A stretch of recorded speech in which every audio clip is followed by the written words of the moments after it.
This is Apostle Crystal Lee. I'm excited to be here with you this afternoon. Second day of Sukkot, 6785, the Cipher, the enigma, all of the stuff that the Father's talking about in this season is just absolutely amazing to me. And I'm excited to be here with you to share this time with you. Got yeah, this is a great time of day to do this because the jets and everything are flying overhead. Great time. But I want to give the viewer discretion first. I want to give you the warning first because this is a spiritual disclosure warning. Following session contains content that may be disturbing to the religiously settled, challenging doctrinal comfort zones, disrupting traditional programming, and may result in sudden awakening, spiritual contractions, and or identity rebirth. So viewer discretion is advised. Only proceed if you are ready to trade your religion for kingdom inheritance. Are y'all ready? Let me know. Blessings to those that are coming on board this afternoon. When I tell you I've been fooling with some stuff for maybe a couple hours, I'm telling you the Father is really showing me some things about how we think about things and how we, how we function, because it is really important to me. Presentation is really important to me. However, it cannot be more important than what the Father is calling us to do. And so I had to resort to some other things today because what I was doing was not working. But I was toiling with it. I promise you I was. But I'm here now, and we're going to move forward in our conversation for today. Listen, this is the congregation. Welcome to the congregation. We're a part of the ecclesiastical body of divine citizenship in the kingdom of Yah, and we are people that are called out and consecrated to recognize and walk out our original design in Yah's image, his form, and his likeness, which is his character. We walk as the body of the Hamashiach, aligned with Abba's will. We are sons of authority, in authority, heirs in dominion, empowered by the Spirit of Yah for exploits, to rule, to replenish, to multiply, and to spoil the works of the adversary. We have no allegiance to the religion and its industries, to religion and its industries. Our allegiance is to our King, to see the expansion and the influence of his kingdom in the earth. We are the congregation. I'm excited to be here. If you're in the room, just let me know you're here. Shalom to all those that are here.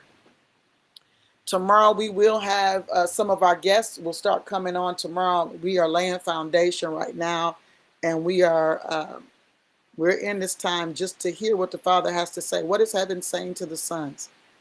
What is he saying to us in this hour?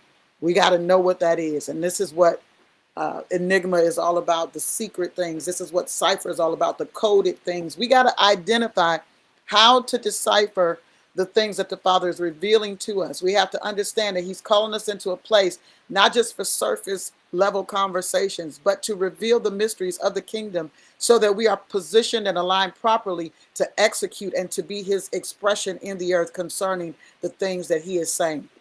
He promised us that he doesn't do anything in the earth except he first reveal it to his servants, the prophets, his serving prophets, not prophets that are just babbling, meandering and saying a bunch of nonsense, but servants that serve him. And those that serve him can speak on his behalf because they understand, as we were talking yesterday, about the inspiration of who he is, the expression of who he is, the breath of Yah being breathed, the prophetic nature and the prophetic nuance of who he is being breathed into sons for repetition, for expression of heaven, so that the earth knows. Blessings, Elder Vicky. So that the earth knows what heaven is saying. What is he saying? I hope you guys have your pen and your pad. I know you do, Elder. I know, my mother-in-law has hers. She's sitting with me today. I'm excited to have her here near me in the studio. This is exciting. I always love having some company while I'm teaching. That's good stuff. I know we're going to have good conversation when we get offline. So I'm excited about that because she's taking copious notes already. She's writing. And I'm just in the beginning. So I'm excited. I'm absolutely stoked. But in the way of talking about the conversation about the prophets in this season, my mind is really blown. And I know Brother and I have been really exhausting the conversation about the voices and the frequencies and things that we're hearing, and being aware that we are properly tuned to the right voice. This is so necessary because if we're not properly tuned to the right voice, we'll be hearing things that are swaying our opinion of what the king is doing in the earth, right?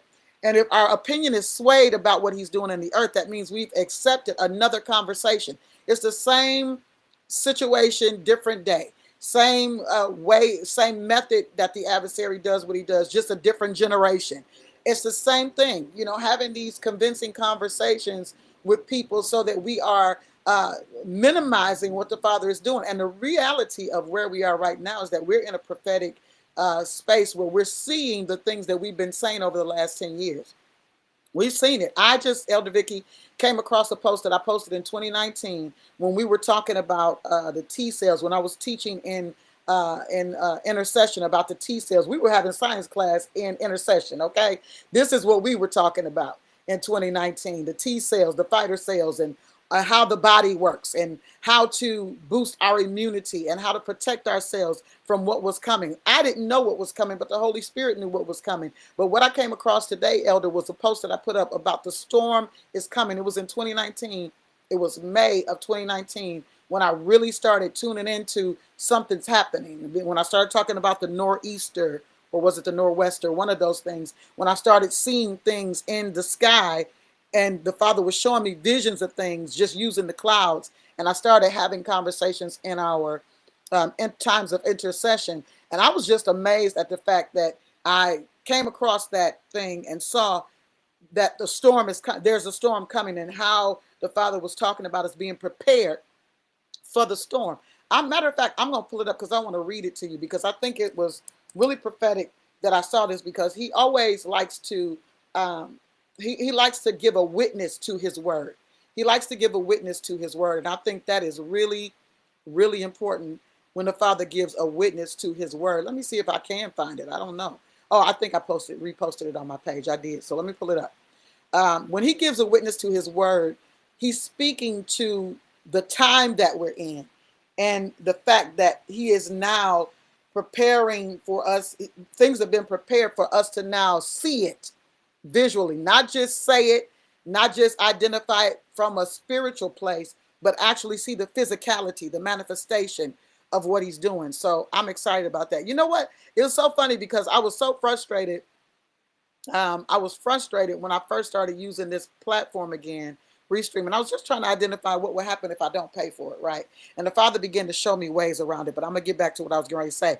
But the first time I used it, I was really frustrated because I felt like it was so cloudy, and I felt like it was clouding the image. It was, see, everything that the Father is doing in this season is so prophetic. He said, he's saying, you're going to at times be in a position where you feel like the image is clouded, but you still have to express. You still have to do what I'm calling you to do. It may feel like it's not reaching, and it's not representing in the way that you desire it to represent and to reach. However, you have to continue to do what I'm calling you to do, because there is purpose. There is purpose. I'm going to go back to this post real quick. Let me go to this post. And while I'm doing that, I want to share that I was so blessed by a conversation today.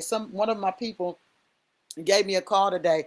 And these are people, this is a person that's been with me for a long time. But to hear the conversation that was coming out of her mouth today blessed me. And it made me think of Paul when he said, "You are the seal of my apostleship." It was never a seal of apostleship to build buildings. And I'm not saying that I'll never, build a building.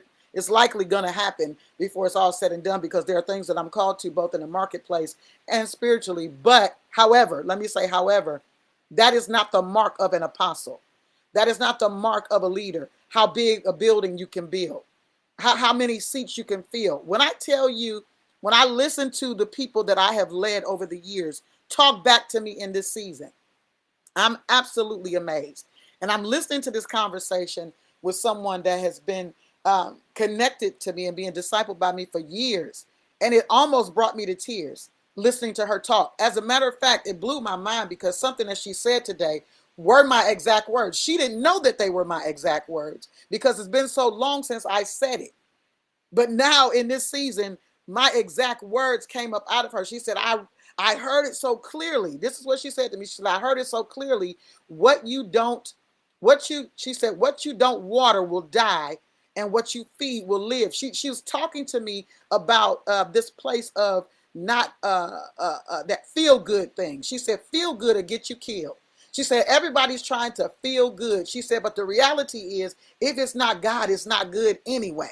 When I tell you, she was talking about feel good, having this bottomless pit, and there always being a search to feel good, to want that feeling again. It's like a drug. My mind was blown because I'm hearing her speak back to me the things that I poured into her in another season. So, they can have all the rest of that.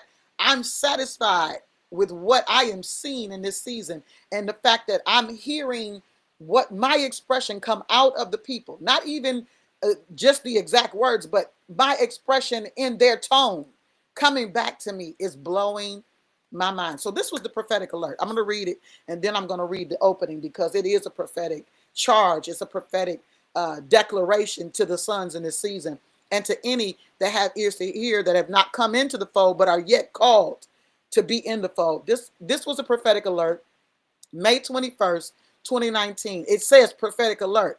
This is the hour. This is the hour of explosions, earthquakes, and more. Flooding will take place in the earth, both from an earth perspective and many persons' perspective. Tumults are rising.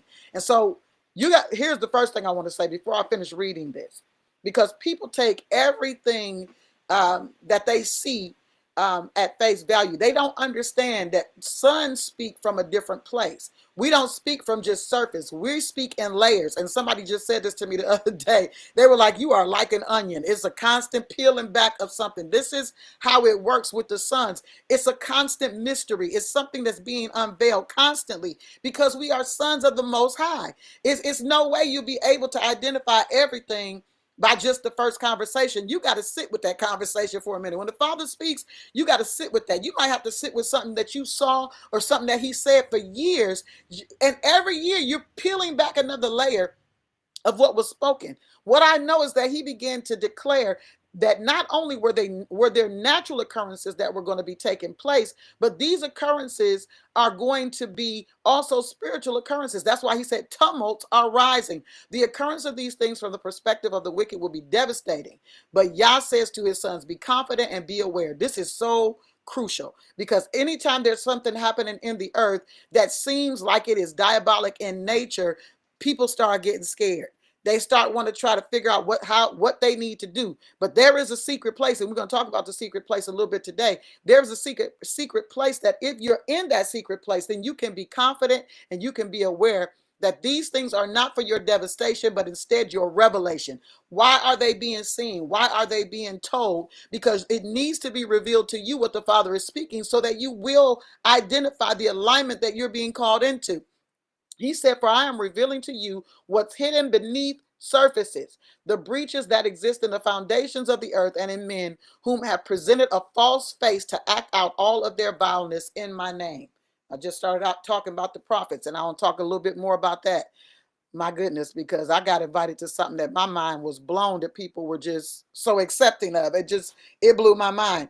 This is the moment of great deaths, but greater resurrection. Oh my God. When I tell you, he said, this is the moment of great death. This is 2019, y'all. This is May 21st of 2019. He said, this is the moment of great deaths, but greater resurrection. For I will by the mouth of my manifesting ones, that's the sons, that's us, begin to execute judgment on diabolic representatives, those who preserve and protect the ways of darkness. The representatives of darkness are set for appointments with overthrow and defeat. Howl, you dogs, for the end is here. You will eat, devour, ravage the flesh of one another for a morsel to survive, used to simply carrying out all my desire against you and your kind. He said, rejoicing is your response, sons of manifestation, for the hour of the showdown is surely come. Will not your God come like lightning from the heavens and devour the altar for the sake of covenant? When I tell you how many of the people that are connected to us, Elder, were protected in the pandemic, or should I call it the pandemic? How many people were protected in that season? Everybody on that line in that season was covered. Oh yeah, I'm sure it's in your notes, Elder. I just got back to the page. Amen. I'm sure it is in your notes. How many? Everybody that was on that line was protected in that hour. They were protected. None of them were lost. None of them had any of those issues with that situation, but there were many that were running to safety. They were trying to figure out what they needed to do to be protected. You got to understand that there are many voices, and you've got to understand that how the adversary has always done is what he's always going to do. It's just going to be a different day, but it's the same thing. You got to be able to decipher the what darkness is doing, the codes of darkness. You got to be able to decipher it. You got to begin to identify patterns, because when you start identifying patterns, you can see in your own life, okay, this is a pattern. I see this. But what happens is we don't want to identify patterns because we feel like, the Father is beating us up. He's not beating you up. He's revealing something to you so that you will come into alignment. All right, let me read the opening, and then we're going to get into teaching this morning or this afternoon. Let me read the opening. Blessings to all those who are coming on.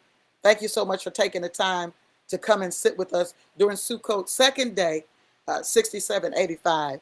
And today we are discussing the Womb of Enigma. We're going to discuss the Womb of Enigma today.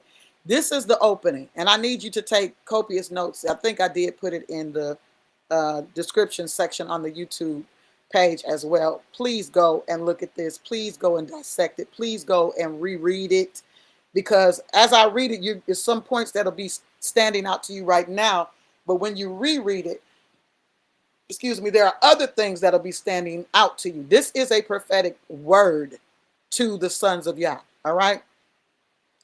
Let it be known in this hour, heaven is no longer whispering. Okay. Heaven is measuring. Lives are being weighed. Accounts are being tallied.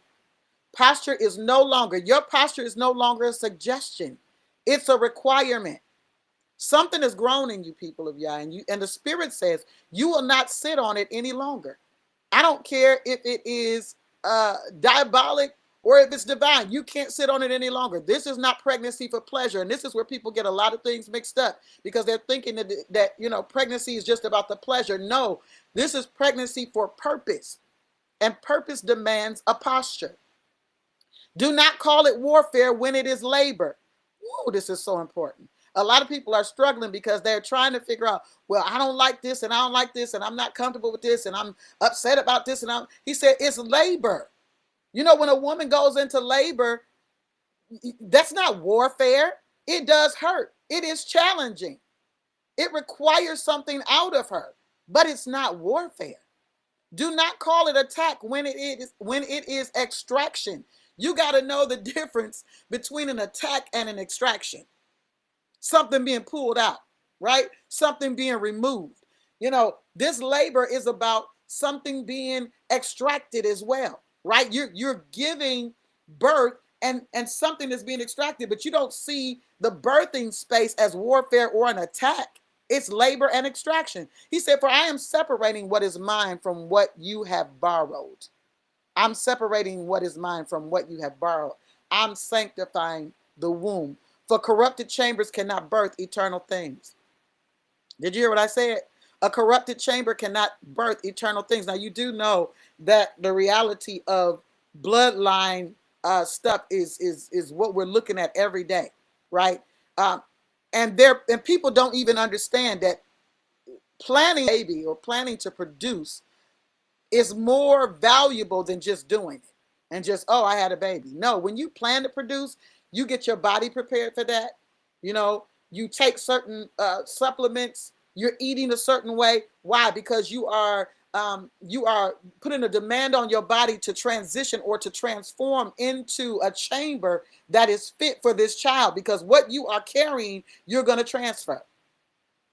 That's why if a person drinks alcohol excessively while they're having a baby, it's transferred and the baby has a problem.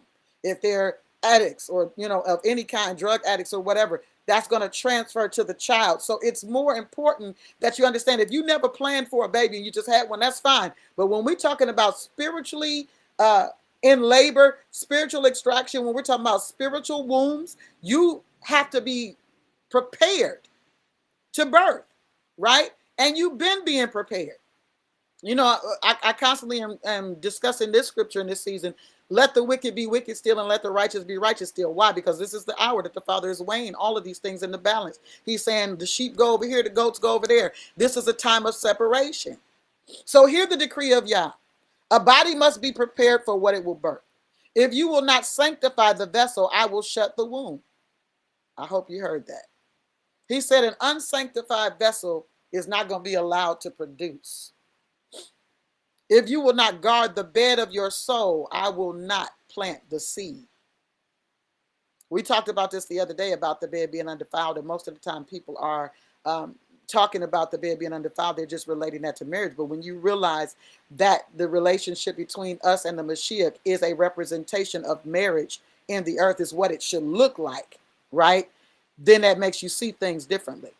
And that bed is undefiled. It was declared undefiled. So why would we bring things that are defiled into the bed? And so I'm not just talking about positions. I'm not talking about positions.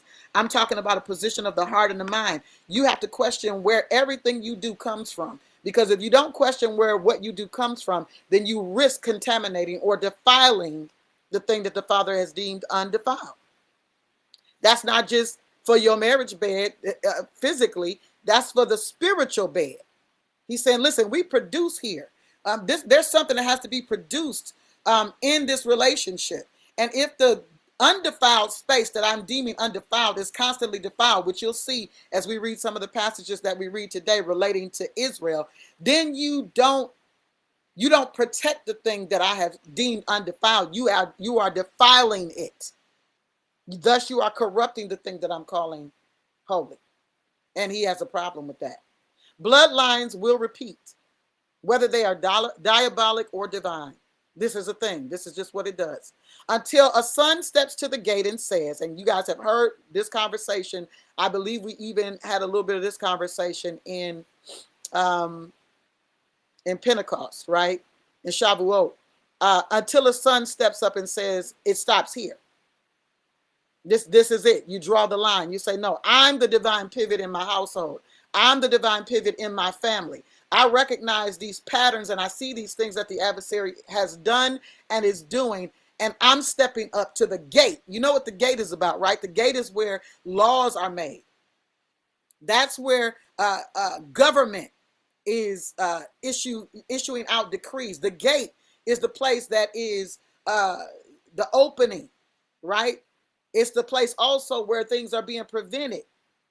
It's a governing place. He said, listen, when you step to the gate and you say it stops here, then that's when things are going to begin to shift. He says, and I say, either you are the breaker of cycles or the extender of them. I need you to chew on that for a moment as a son of Yah. Are you a breaker of cycles or are you an extender of diabolic cycles? That's a serious place, isn't it? Because it's a serious responsibility to understand that you are a breaker of cycles. It's one thing to have all kinds of emotions about things that are going on in your house or in your bloodline. It's another thing to identify the cycles and be the one that breaks the cycles. Taking out the trash is not housekeeping, it's judgment. You hear me? It's not housekeeping, it's judgment in the kingdom. Purging is not optional, it's about priesthood. You know what the priest did? They stood in the holy place. They were dealing with judgment and making sure that Israel was clean before Yah. This is why his presence could dwell in the space that he gave the instructions and the blueprint for, so that he could inhabit that space and be in their midst. Now, it's not about that place. It's not about the temple. It's not about the tabernacle as a physical edifice. It's about the tabernacle as a man. It's about us being that place of habitation. It's about us being that space where the Father can dwell. Okay? He says either you're going to purge willingly or you're going to purge violently. Now that's for sons. Now everybody else, I can't speak for you, but I know that the Father is talking to sons, because he says you're going to purge willingly or you're going to purge violently. And I don't know if you identify with what a detox looks like, right? But when you're detoxing, there's all kinds of symptoms that come up if you don't do it right. If you do it ignorantly and you don't do it intentionally, you could put yourself in a place of a healing crisis that you feel like, oh my God, I can't do this, right? But if you do it intelligently and intentionally, then you're walking out this thing in wisdom, and you know how much of what you can do and how much of what you can purge every day before it becomes an issue where you're feeling in your body this toxic release, right? So I speak as one crying from the watchtower, and I promise you, there were several points this morning where I was almost brought to tears just thinking about this Sukkot conversation, the conversations in Sukkot, and how the Father is really pleading with the people to identify their placement and to identify the alignment in this moment. He said, I speak as one crying from the watchtower. This is what I'm saying to you. Guard the womb, seal the gate, clean the atmosphere, for you will conceive enigmas of glory. You'll conceive mysteries that are glorious, things that we didn't even know anything about. There's something that's coming out of you in this moment that was a mystery or a secret thing. It's always been there, but the Father's pulling it out of you for his glory's sake. Either you're going to conceive enigmas of glory or you will harbor infestations of rebellion. I told you there's no neutral womb. There's no neutral ground here. You are either on one side or the other. And I know definitely you don't want to be harboring infestations of rebellion. And it's crazy because a lot of people are operating in rebellion and don't know that that's what it is. And the Bible declares that rebellion is as the sin of witchcraft, which is kind of what I was witnessing per this invitation I was given. My mind was absolutely blown that people can talk the way that I heard this speech. You know, it wasn't even intelligent. It was not even it wasn't even slick. You know, it was dumb. Are you listening to what I'm saying? It was dumb. It's one thing to be a wise warlock. It's another thing to be a dumb warlock. It just didn't make any sense. And I'm hearing it in my ears and I'm like, oh, wow, the Father's he's turning people over in this moment to their desires. He's turning people over. You know, you refuse to hear the prophets. You refuse to hear what I'm saying. And so what you want to hear that tickles your ears or makes you feel good or that feel good thing, right? Again, is the thing that's going to kill you. It's the thing that's going to destroy you if you don't get a hold of yourself, right?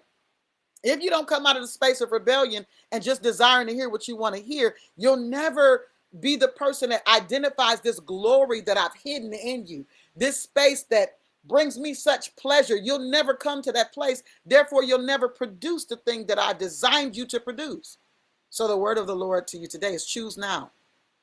Will you birth the divine movement or will you host Yah's opposition? This is day 2, y'all. This is the womb of Enigma. Enter it lightly and you'll miss it. But if you enter it wholly, you'll become it. That's real talk. I hope you guys got that. I would have loved to have my brother on right now because he would say, okay, let me tell you something. Ooh wee. He started out with his ooh wee. Say, brother, say something. Say something, okay? We can't enter this time lightly. We really cannot because it is so important that we understand the time that we're in and the schedule that we are on. The word declares that the secret things belong to Yah. But he reveals them. He reveals them. It's Deuteronomy 29:29. The secret things belong to Yah. But he reveals them to his sons. He reveals it to us. It belongs to his descendants forever. It belongs to us and our descendants forever. But why? So that we might obey all the words, all the instructions, all the statutes, all the loving instructions that he gave that they call law, that we might obey all the words of this law. And so, when we look at this, we're thinking about, okay, it's 10 commandments. No, it was over 636 laws. This is why it was so impossible. This is why they had to sacrifice bulls and goats and all of this thing, because it was absolutely impossible that they would meet the requirement. Now, who's sitting down going over 636 laws every day to identify if they met all the requirements? So what did the Mashiach do? What did the Father do? He puts a seed in a woman, the seed of himself in a woman, to have a son born in the earth that would be man, right? To help us identify the dual nature of who we are. This is why he did it that way, so we would see the dual nature of who we are, that we're both spirit and flesh, that we are both earth and heaven bound, that we have both natures. We are not just earthly bound, but we are eternally bound. You understand what I'm saying? So he does it this way so we can see the duality of who we are. And this son is formed, he's born, and he's given the secret things. He sees the secret things. At 12, he identifies who he is. And what does that come from? It came from teaching. It came from training, being raised in Torah, in the Genesis, Exodus, Leviticus, Numbers, Deuteronomy. For those of you who don't understand what Torah is, it's the first 5 books of the scripture. Being raised in that. He didn't know who he was when he was born. He didn't know that. But at 12, he began to identify who he was. When he saw himself in Isaiah 60, he said, oh, okay, I see. That's what we're supposed to be doing. We're supposed to be identifying ourselves by the things that the Father is speaking and spoken to us. The secret things belong to him. But the things that are revealed belong to us and to our family forever, our descendants, our posterity forever. You know, I was thinking about a couple of things before I got on this morning, and it was about where our trust is. We're going to discuss the womb of enigmas, the womb of the enigma, the womb of the secret things, how that all starts. Where do you get to a space where you are aligned to be able to receive the secrets of Yah? And it all boils down to trust. The Bible declares that some trust in chariots, some trust in horses, some trust in chariots, right? But where your trust is where your treasure is too. Yeah. Where your trust is where your treasure is. And the thing that you treasure is the thing that you trust in. Psalm 20, verse 7. Some trust in chariots and some in horses, but we trust in the name and the authority. That word name is not just name, not just nomenclature. It's the authority of Yah, our God. That's where we trust. That's where our trust is in. And when your trust is there, then when you get all the way to the New Testament, because this is Psalm, right? When you get to what they call the New Testament, then you can understand. You can understand more about how trust works, right? You can understand that our trust being in him is the safest space. You can understand. Trust in the Lord with all your heart and don't lean to your own understanding. That makes sense to you then, because you understand that people are trusting in all kinds of things. They're trusting in their finances. They're trusting in their 401ks. They're trusting in all these things. And this is where all the upset comes from, or all the agitation comes from, because the trust is in the wrong place. Therefore, if these systems fold and your trust is in the thing that was earthly created, then what do you have left?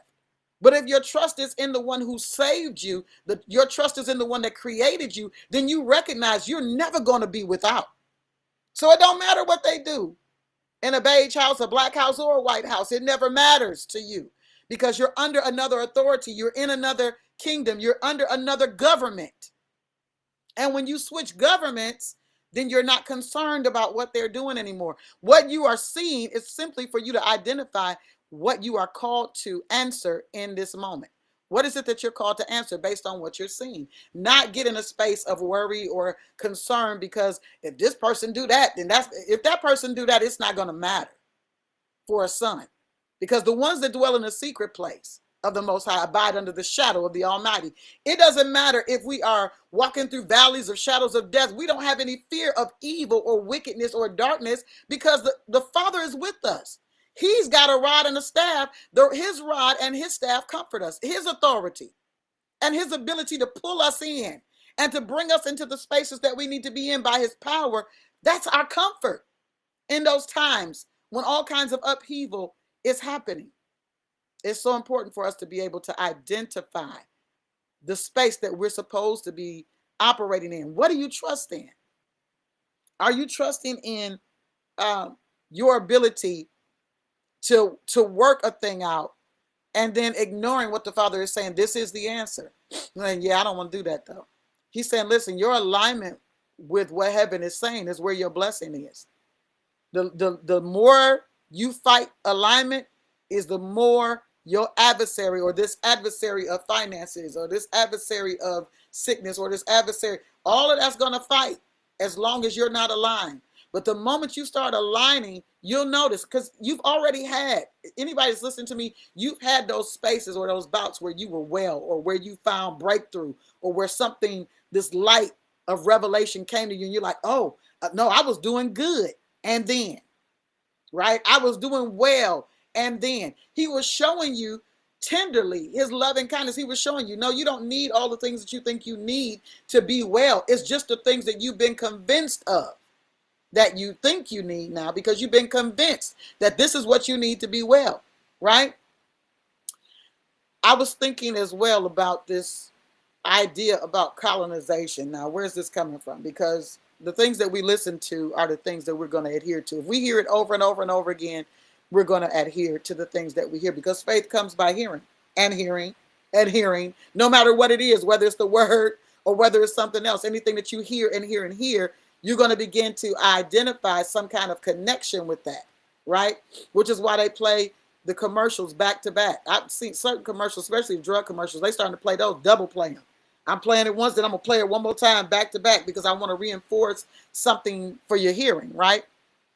But this colonization conversation came up, but because I often hear my people, particularly my culture, talk about colonization as it pertains to religion. No doubt this is true, but it's never been anything different. The colonization of conversation never had anything to do with colors. It has something to do with sides, if that makes sense. It doesn't have anything to do with colors. It has something to do with sides and status, right? When you look at Genesis, you see this conversation, right, that colonized the earth, because every man after the first Adam was born in that, they were born into the fall. They were born into that. But everybody that was reborn under the Mashiach was reborn into that. I see my sister, Apostle Nay Thompson. Hey, sis. Thank you for jumping on. They were reborn into that, right? So there's a choice to be under this colonized conversation as it pertains to religion or politics or anything else. There's colonization conversations for all of these different areas. But we got to trust that what Yah has appointed for us is a solution. It's an answer, right? Colonizing diabolic nature is akin to me to colonizing of nations as it pertains to religious industry, politics, or anything else. And it's easy. It's so easy when we refuse to trust Yah, when we reject his instruction, his righteous instruction. It's very easy to be in that convincing conversation, no matter what it is, whether it has to do with your health, your finances, your relationships, whatever it is. There's a colonizing conversation. And what I mean by colonizing conversation, because when somebody colonizes something, that's something that's going to keep spreading. They bring that doctrine there as a seed, and that seed begins to proliferate. You understand what I'm saying? It begins to proliferate and become the standard. And so what the Father's desiring in this hour is to bring us back to the reality, reset the sons back to the reality that these times that he calls us to come are his appointments for him to give us direction. Sukkot is about the temporary dwelling, right, that they lived in their transition from their captivity in Egypt to the promised place. But temporary because they were using earthly things to construct it. It's so prophetic because the Father's saying, listen, I don't even dwell in houses made with hands anymore. That's not even a thing for me anymore. Yet people are still bound by that construct, right? But here's the thing. He's saying, I want to inhabit my creation. I want to inhabit my sons. That's where I want to dwell. I don't need a structure that's built for me. I don't need that anymore. I don't need a monument. I don't need any of those things. And you think about Peter when he's on the Mount of Transfiguration, and the master brought him there. I was talking about the three that he always brought to those personal spaces because he wanted to show them something. He wanted to seed them with something to say in another time. And Peter says, wow, he sees Moses and Elijah. He says, ooh, we can build Sukkot. We can build a tabernacle. We can build a space for all three. And the Father says, shut up, Peter. I want you to pay attention to my son. That stuff you talking is crazy. Peter was always getting checked for something. But Peter was zealous about so many things. And this is why he was such a great announcer of the kingdom, because he was zealous. And once we get your zealousness aligned with the kingdom, then we're good, right? Once we get your zealousness out of this colonized, just diabolic colonizing mindset, then we're good, because you'll be a proliferator of the kingdom of Yah, right? He said we could build a sukkah. The father said, we're not doing that. Be quiet and hear my son. That's what you need to do. You need to stop talking. Stop thinking, and remember I was telling you guys the other day, I think it was yesterday, one of the things that the father said, he said, we've got to speak to the ignorance and the arrogance of mankind to think that we know a way in the face of spiritual anomalies. What does that mean? The father has to reveal something to you before you know it. The secret things have to be revealed. You don't just automatically know them without them being revealed. They are within you, because that's where the father said he wanted to put his law. He wanted to put everything about him in us. It's the same thing he did from the beginning. He breathed into man's nostrils the breath of life, and man became a living soul, animated by the expression of Yah. But here's the thing. It's ignorant and it's arrogant of us to think that we know a way, in the reality that there are so many enigmas, so many anomalies, so many things that have to be deciphered, because there are so many codes, and it's just so many things. But mankind has gotten to this place where, and it's so funny, because when I'm thinking about it right now, it's one thing that the doctrines will do, right? Doctrines. This is how. What do I want to say here? Denominational doctrines, right? Somebody will ask a question and they'll start spouting the verses that they've been told fit that scenario, right?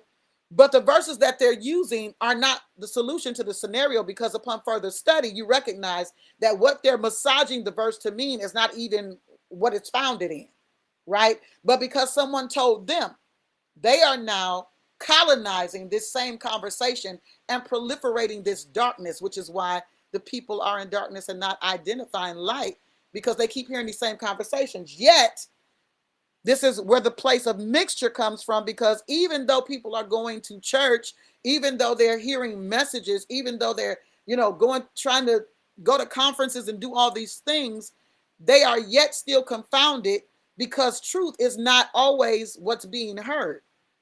The massaging of the word, there you go, made of none effect because of the traditions of men. Absolutely, sis. Because they're massaging a word into something that it is not. And because the law of Yah is in you, there's something in you that knows that don't fit. It ain't right.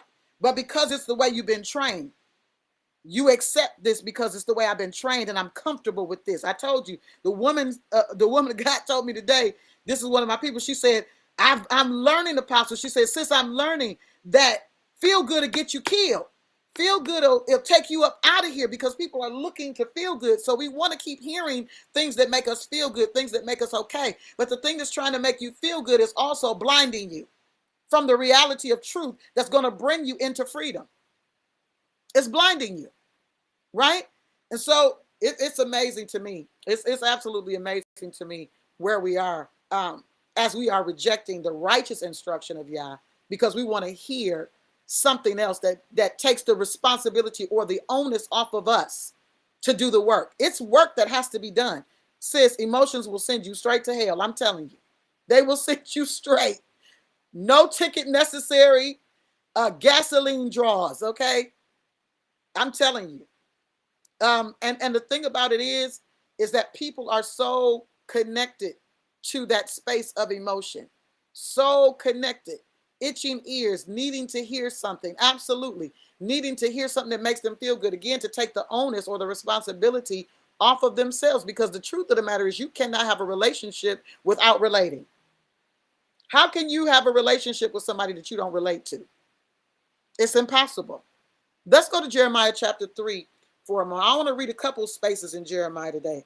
And this is amazing to me, because I'm still really in foundational teaching, and it keeps putting me in the mindset of what Paul said. I think the master recited these words as well. But Paul said, I got some stuff I want to tell you, but you ain't ready. You can't handle it. The master said, listen, there are things that I want to tell you, but you're not ready. Your container is not prepared for this kind of pour. So I'm finding myself in this season of Sukkot, really, it's almost like the introduction is elongated because there's so many things that he wants to settle up. He's like, listen, I got to settle some things up. We gotta iron out some things. We got to make sure foundation is good because where we're going is crazy. And you can't be in the takeoff like, oh no, I didn't mean to get in the rocket. I didn't mean to get in the rocket ship. No, we going up now. It's too late. We're going up. Okay. Jeremiah chapter 3. Let's go there real quick. I probably want to start in 1, but let's check it out. Blessings to all those that are coming on. Let me post these comments. I'm gonna post them because I'm by myself today. I don't have no backup at the moment, so I don't have anybody to talk while I post the comments. So I got to stop and read the comments and post them up so that it is visible on the live. Okay. And it is coming up in the comment section on YouTube right now, but I want it to be on the live as well. All right. Let's go to Jeremiah or Yeremiah.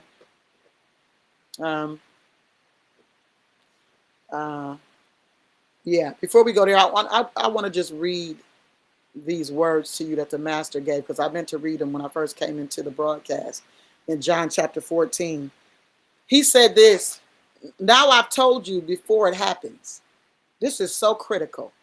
This is so crucial because I started out telling you about 2019 and the word that the Father gave me and how he started just taking the reins of the intercession place and turning it into science class. Okay. It's amazing to me. He says, listen, I'm telling you stuff ahead of schedule. It's nothing that's going to just spring up on a sun. It's not going to spring up on us. In 2019, he started talking to his serving prophets and telling us something's coming.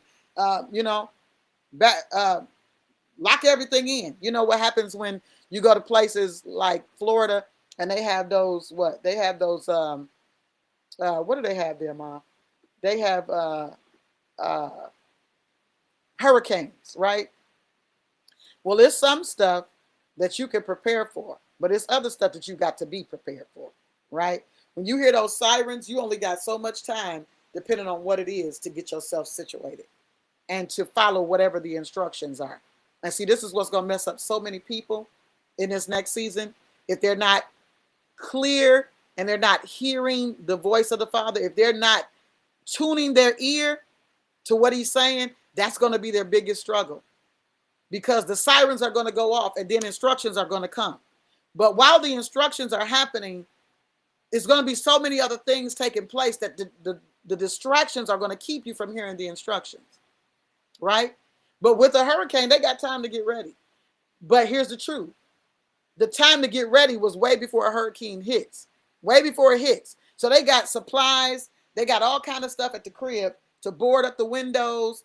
They got nails, they got hammers, they got drills, they got boards, wood. They got all kind of stuff. They got sandbags, right?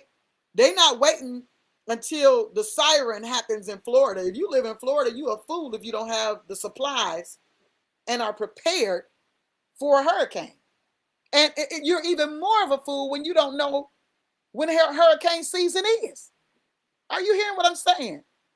This is what the Father is dealing with. He's saying, listen, if you don't understand when the seasons are, if you don't understand my voice and how I'm telling you to prepare for the seasons, then you are out of your mind to think that when the sirens go off for a hurricane, that you go into Lowe's and buy the stuff that you need before the hurricane hits. You live in Florida, you already supposed to have that.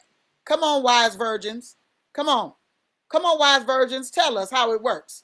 Because the foolish virgins was fool enough to believe that they could get to the place with light, get to the place with oil, but after they got there would not need any more revelation or anointing.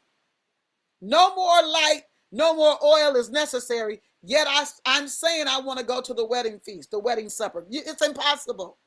You need oil and you need light. You need revelation and you need anointing. You need oil. Do you have reserves? If you exhaust what you have, can you keep the light burning? Are you understanding what I'm saying? That's not the conversation, but let's keep going. Jeremiah, Yeremiah, right? Let's go there. I'm going to pull it up on my phone because that's going to be better for me.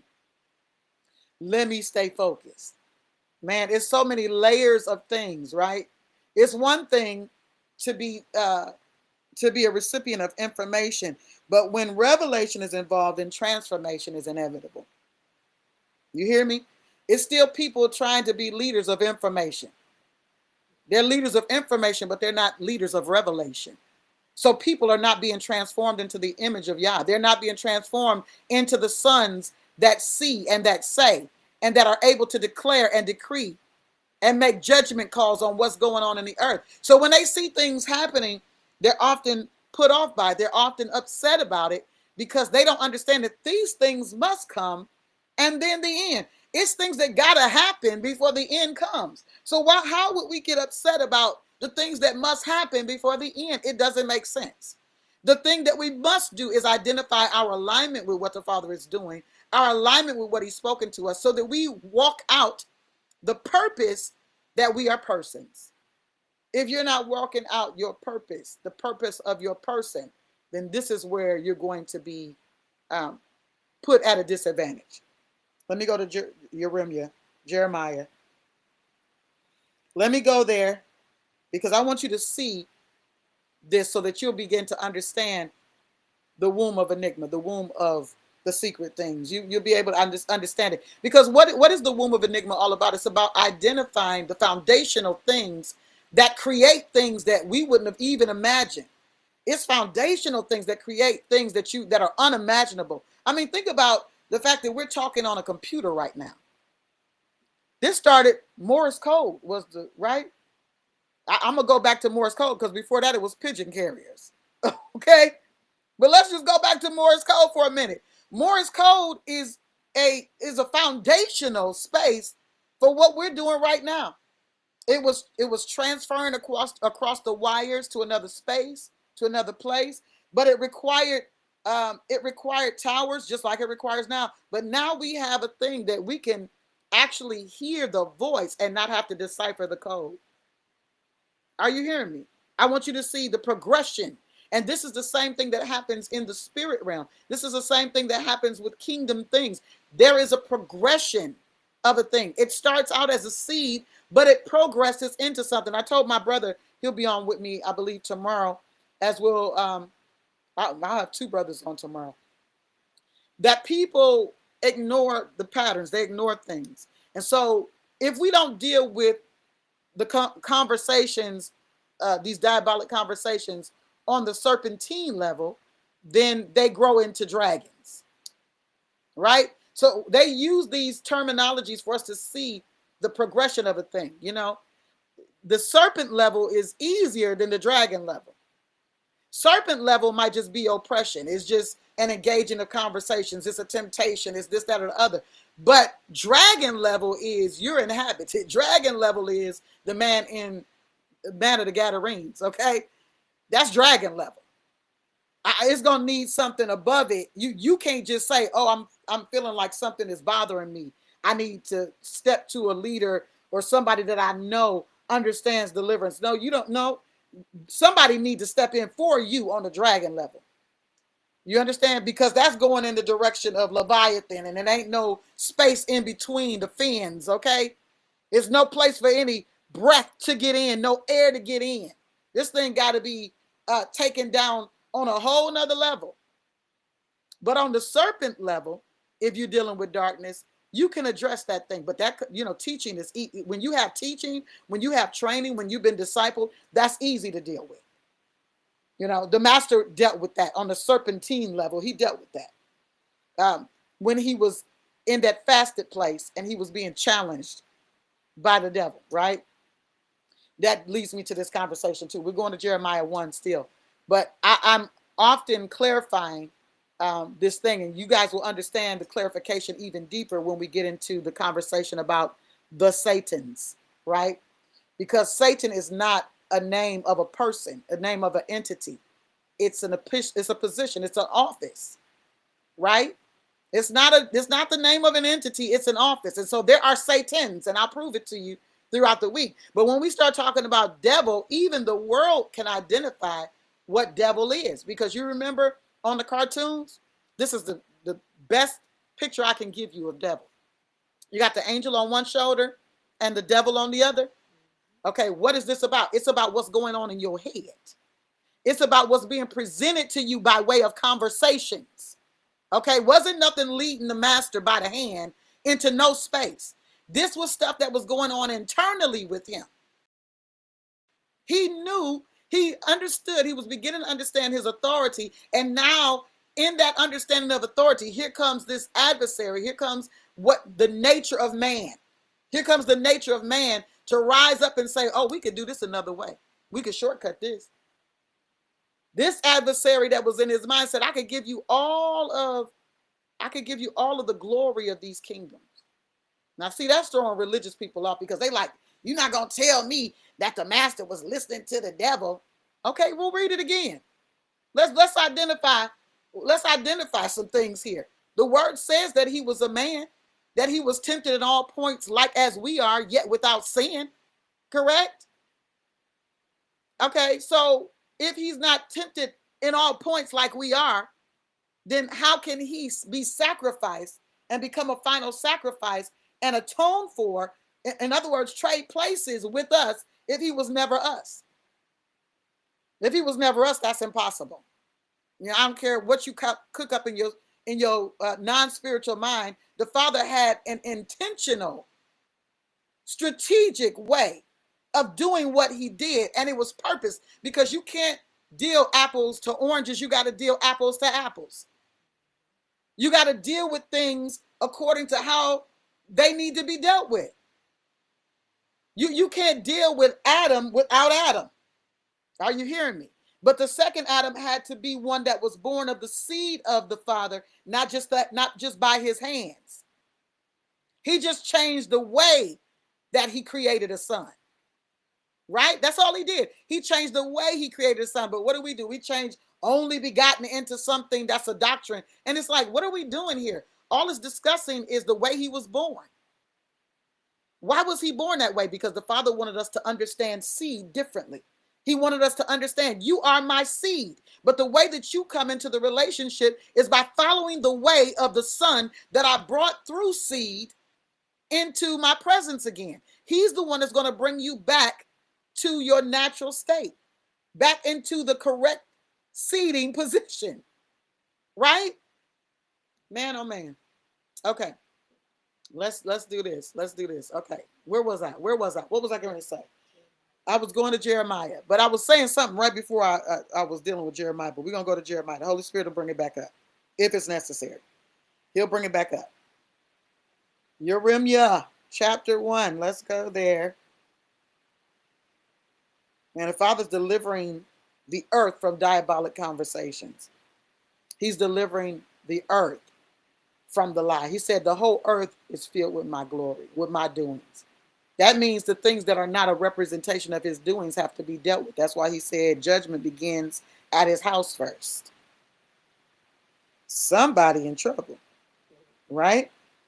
There's some folks in trouble. We watching it every week on the news. We watching it every week, every day. Something else is coming up. We're watching it. It's increasing across the board. It's increasing. Jeremiah. Okay, let me go there. I'm still going, y'all. Woo! Are y'all in the room? Y'all okay? Mm-hmm. Come up for air. If you in the room and you're hearing what I'm saying and it's helping you, say yes.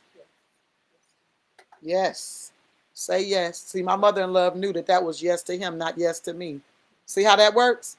She knew. That wasn't a yes to me or for me. It was a yes to him and for him. Because being able to hear what the Father is saying through whatever vessel he's using is paramount for you in this season. If you are unable to hear the words that he's speaking, then you are unable to come into the relationship. You're unable. And if you're unable to come into the relationship, then that means you're separate from him. That's hell on earth. He's trying to show a way for us to live in that space of heaven on earth, but ain't nobody teaching that. Well, I'm not going to say nobody attempting to teach it, but diabolic nature is trying to teach it, and they're trying to teach it through tantras and, you know, all of this existential, whatever it is that they got going on, right? That's how they're trying to teach it. I mean, monks go into spaces and they disconnect themselves from everything, and are not moved by a whole lot of stuff because they have disassociated, right? But it's beyond that, because when you're disassociated, you're not available to pour, right? He's not just trying to take you out of a space for the sake of taking you out. He's taking you out to bring you in. And when he take you out to bring you in, then that's how you're going to bring them in. You're going to take them out to bring them in. That's how it works. Okay, Jeremiah, we know at the beginning the words of Jeremiah, the son of Hilkiah, of the priests that were in Anathoth in the land of Benjamin, to whom the word of Yah came in the days of Josiah, the son of Ammon, king of Yehuda, in the 13th year of his reign. Here's what it says. It came also in the days of Jehoiakim, the son of Josiah, king of Yehuda, unto the end of the 11th year of Zedekiah, the son of Josiah, king of Judah, unto the carrying away of Jerusalem captive in the 5th month. Okay, here we go. He said, the word of Yah came unto me saying, listen, that's the first thing. Write it down. The word of Yah came unto me saying, if you don't know what his word is to you, you're already in bad shape. If you don't know his word to you, you're already in a bad space. But when you identify the word of Yah to you, then you will be able to make a decision on what you're going to do about it. I say this all the time, and I said it yesterday. It's something I've been saying for a long time. There are 3 things that you're going to deal with for the rest of your life. 3 positions you're going to be in as long as you are breathing, as long as you are alive. Here are the 3 challenges of man. You ready? These are the 3 challenges of man summed up in 3 points. You ready? What did the Father say? Write it down. What did he say? What did the Father say? Number 2, do you believe it? Number 2, do you believe it? Number 3, what are you going to do about it? 3 things that man will be always alive and breathing. What was said, was it believed? And what are you going to do? That goes for anything you believe, any person. But I'm speaking specifically to sons. What did the Father say? Do you believe what he said?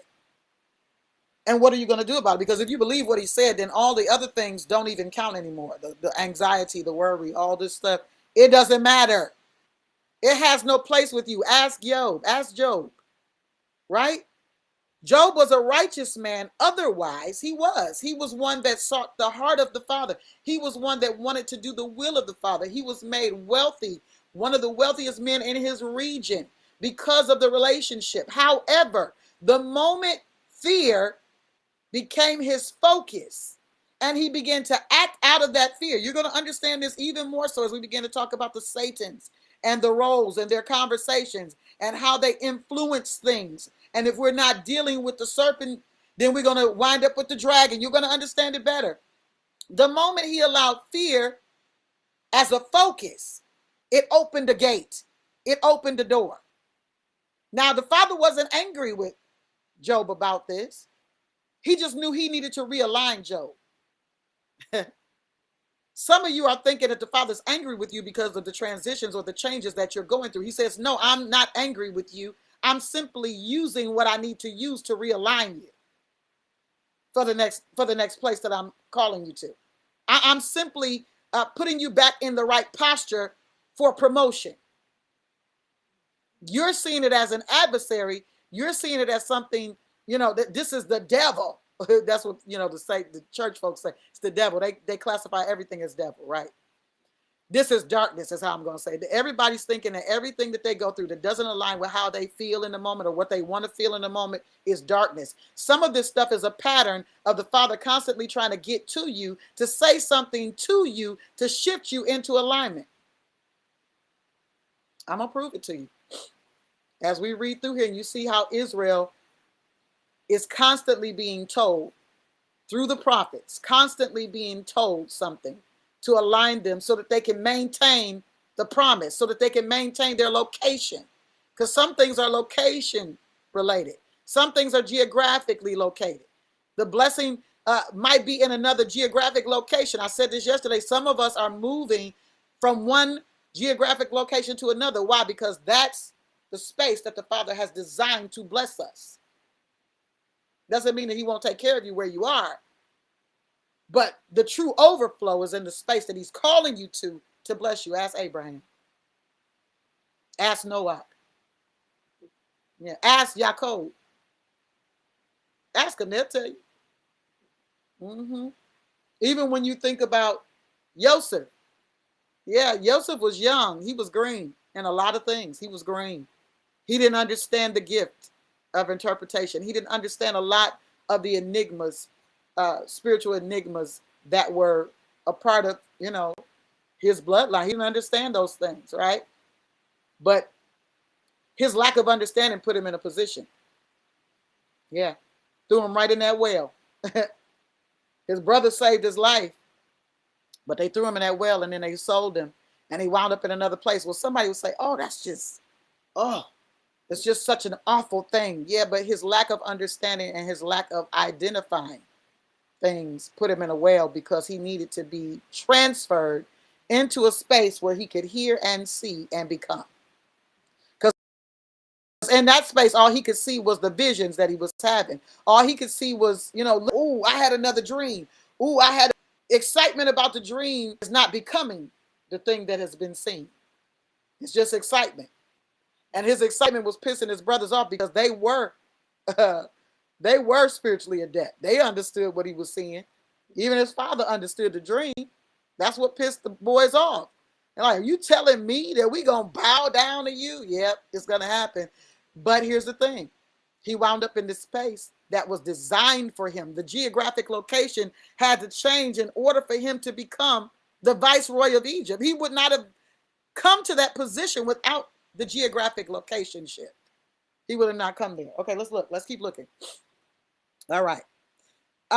He said, the word of Yah came unto me saying, before I formed thee in the belly, I knew thee. Y'all got the first conversation, right? The word of Yah came unto me. What is he saying, right? He said, before I formed thee in the belly, I knew thee. Wow. And before thou camest forth out of the womb, I sanctified thee. Wow. I set you apart before you even were born. Before you came out of your mother's womb, I had already set you apart. Before you were even formed.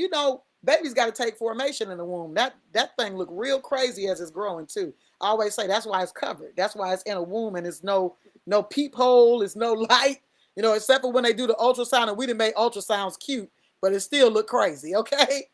Ultrasound still look crazy. Your baby look like he got a big old forehead and you know what I'm saying? The lip hanging, okay? It still look crazy in real life. But he said, before I formed you in the belly, I knew you. When you go down to the bottom, after he sanctified you, he said, and I ordained thee a prophet unto the nations. Now, you may not be called to the office of prophet, but he ordained you for one of the fivefold spaces. However, let me clarify here. When we start talking about fivefold spaces, apostle, prophet, pastor, teacher, evangelist, people automatically think church. Those are not church offices. Those are kingdom offices. Are you hearing what I'm saying? So as an evangelist, which is a strategist, by the way, it's something that he gave me some years ago. Evangelists are strategists. Okay. As an evangelist, your call might be in the marketplace. He's called all his sons into the marketplace. I could prove it. When you look at the talents, it was something that was given to them to go and reproduce, go and multiply. You can't multiply if you don't have an audience to do multiplication. You're being called to the marketplace. First thing you got to make sure is that you don't prostitute what he gave you and that you don't bury it. Because either way, it's going to be a problem for you, right? He said, listen, I ordained thee, whatever I ordained thee, I ordained you to be that. Look, then he said, listen, I can't even talk. I'm a kid. I'm a child. He said, don't say that. Don't say that to me, because you're going to do what I'm sending you to do. And whatever I command thee, you're going to say it. So you got to understand, really, the truth of the matter is, when the Father ordains you to be something, it's no adversary outside of you, no entity can thwart or change the word of the Father concerning your life. Only you can abort. You remember you could have said, I ain't doing it, and went a whole nother direction. But you have to understand. Ask Jonah. Ask Jonah. Jonah said, I ain't doing it. But see, here's the thing. Okay, let me clarify. Because you saying, oh, you saying we can abort what the Father says, you absolutely can. But if you got good sense, let me help you. If you got God sense, then you get enough pressure and you're going to understand the purpose. If you get enough pressure, you're going to see, because Israel didn't bend to correction at a certain point. They stopped bending to the correction. Okay? He said, now I'm correcting you and you're not even bending to that no more. So I'm not even going to do it. But he also said this in scripture. He said, listen, those whom I love, I chasten. So here it is. The chastisement of Yah is not to destroy you, but it's to realign you. Okay? So when you feel the pressure of poverty, when you feel the pressure of sickness, when you feel the pressure of these things, you got to understand it's something that you're missing. It's something that you're missing in that moment. And it don't got nothing to do with your 9 to 5. It don't have anything to do with your 401k. It don't have anything to do with the natural things. It's something that you're missing, because the word declares, seek first the kingdom and all these other things are added. These are additions. That's added. That's not even the priority here. Seeking the kingdom first and its righteousness, its way of being. How to be in alignment rightly with the Father. Seek the kingdom first and how to align rightly with him. And it's things that are just a part of that relationship that you don't have to concern yourself with anymore. He positioned you so you don't have to have those concerns anymore. He said, listen, I'm a kid.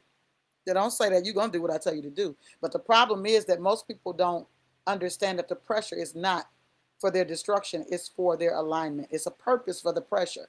The purpose is to bring you back into alignment. But if you're so busy filling your head with everything but what is being said to you, filling your head, you say, well, I don't want to hear that I'm impoverished. Okay, you don't have to hear it, but you're going to stay there until you realize why you're there.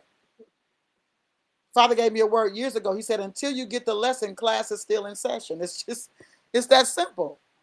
You like that, Mama? Till you get the lesson, class is still in session. You're going to keep repeating the same cycles.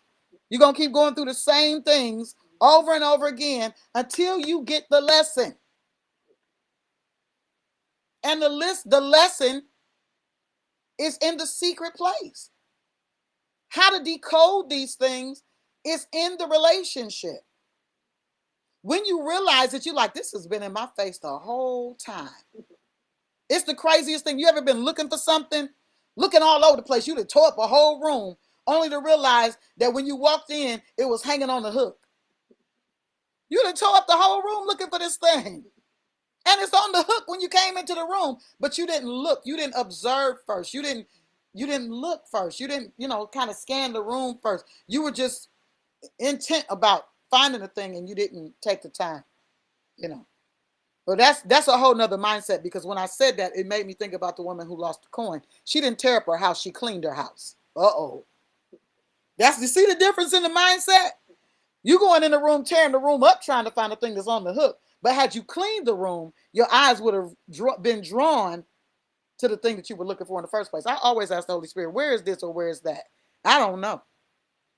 Do you know I couldn't find 2 books that I've written some major stuff in over the years? I got them with me right now. I don't leave them bad boys nowhere. You hear me? And I could not find those books for over a year. I don't know. It could have been 2 years, but I know it was over a year. I couldn't find them. I had a hard drive that I couldn't find too. I did find that. It's probably in storage at this point. But I remember finding it. But these books, I was like, I can't believe that I cannot find these books, Father. It's such gold in these books. I don't understand. He said, don't worry about it. Because I asked the Holy Spirit, I said, where are the books? And I just heard, just keep going. Go about your business, right? I stopped looking. Do you know, I went downstairs to go find something else and begin to clean up an area. Now, how those books wound up in that bag downstairs is a mystery to me, because I keep those books near my bed. So I don't even know how they wound up in the basement in this bag that they wound up in. But while I was cleaning up an area, I found the books. So I could have been tearing up the room and doing all this stuff and being all in my emotions about these books but it would have been a good 6 months to a year that I'd have been in my emotions over some books, right? He said, don't worry about it.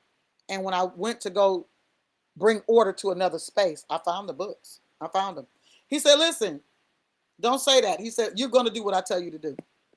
So let's go back to this. That pressure that you're feeling, that pressure of whatever it is that you feel like you're tired of going through, it's a conversation that heaven is having with you. He's utilizing a thing that seems dark to you to remind you of your alignment or the lack thereof. He's reminding you, you need to align. Listen, one of my people called me and they said, you said something.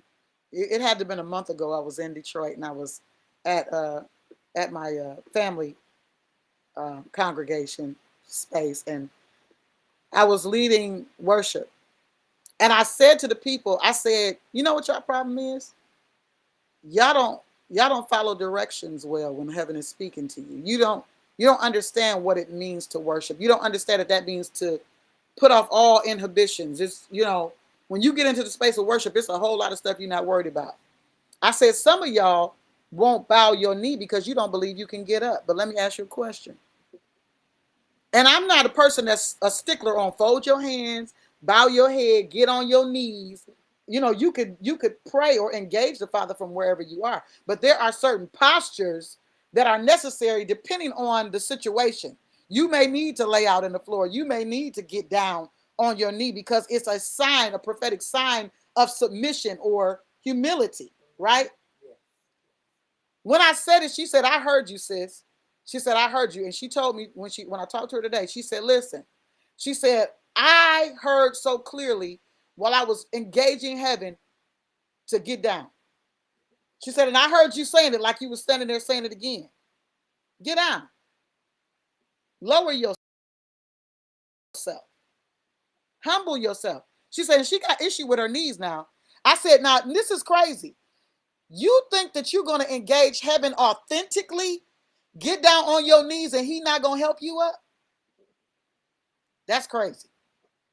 That's all kind of crazy to me, that you would submit yourself to a God that won't help you up. She said, I got down. She said, and I got up. Are you hearing me? Because it's only when we obey what the Father is saying. He knows why he's saying what he's saying to whom he's saying it to. When we follow the instruction that he gives, that's when we identify the secrets. I didn't know I could get down on the floor and even get up. Now you getting ready to understand that thing that you've been carrying, you ain't really got to carry it.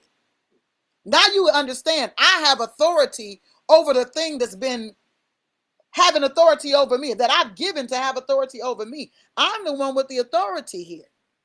I'm the one with the power here. It doesn't run me. I run it. But I've been allowing it to run me. Listen, he said, don't be afraid of their faces because I'm with you to deliver you. This is what Yah said to Yeremiah. You know why he said that? Because he said, the stuff I'm about to tell you to say, ask me how I know. Ask me how I know. The stuff I'm about to tell you to say, Yeremiah, woo-wee, this is going to cause all kind of situations. These people going to be all kind of in their feelings. They going to have all kind of faces going on. Okay? Because they don't really want to hear a thing that's going to penetrate the layer of diabolic nature that they've attached themselves to. That thing that's holding on to them don't want to let them go. And listen, this is cohabitation. They cohabitating willingly with this stuff at this point. And they don't want to let it go. So the words that I'm about to give you is to pierce that veil. Some of them are going to hear. Many of them are not. Okay?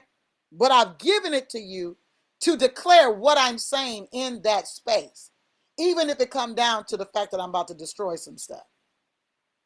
Ask Noah. He'll tell you. He had to tell him, listen, it's going to rain. They're like, what is rain, Noah? I mean, come on, man. Rain, Noah, I can see Noah trying to describe what it looked like. Because he already seen this thing in the vision. He already knows, right? He's been in a secret place. He understands the enigma of rain. He understands the secret things. He can cipher these. He's got the code to the cipher now. He's saying, listen, I seen it with my own eyes. It's going to come down out of the clouds. It's going to come out from under the ground. It's called rain. I'm building this thing because of the rain that's going to come. Hey, like, this fool has lost his mind. And I can hear the arrogant religious. Crystal has lost her mind. Do you know she told the people that salvation is not about giving their heart to Jesus? It's absolutely not. And never was. But the colonization told you something, and now it's being proliferated across all kind of territories, and people are still lost. Why? Because they don't understand the foundation of salvation. They don't understand confession with their mouth. They don't understand what that means. Confess the master and believe in your heart. What are we confessing? Let's go to Romans real quick. We're coming back to Romans. We'll be back, Jeremiah. Let's go to Romans, because I need to read it to you again. Because you got to see this in order to understand it. You got to see it to believe it. If I don't say it, you won't see it, because you've been reading what you heard all this time. You've been reading what you heard, but that's because the person that you heard it from may or may not have been sent. Because the word says, how can they preach unless they hear it? And how can they hear without a preacher? And how can he preach? How can he give the message without having been sent?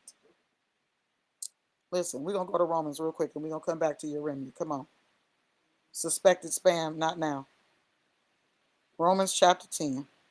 Let's go there real quick, because I want you to see it again. I know this is going to challenge. It's going to challenge. That's why I do the warning. I'm going to put it back up again. Let me put it up for you. Hold on. We'll come back. I'm going to put it up for you again. This is a spiritual disclosure warning. I'm telling you, viewer discretion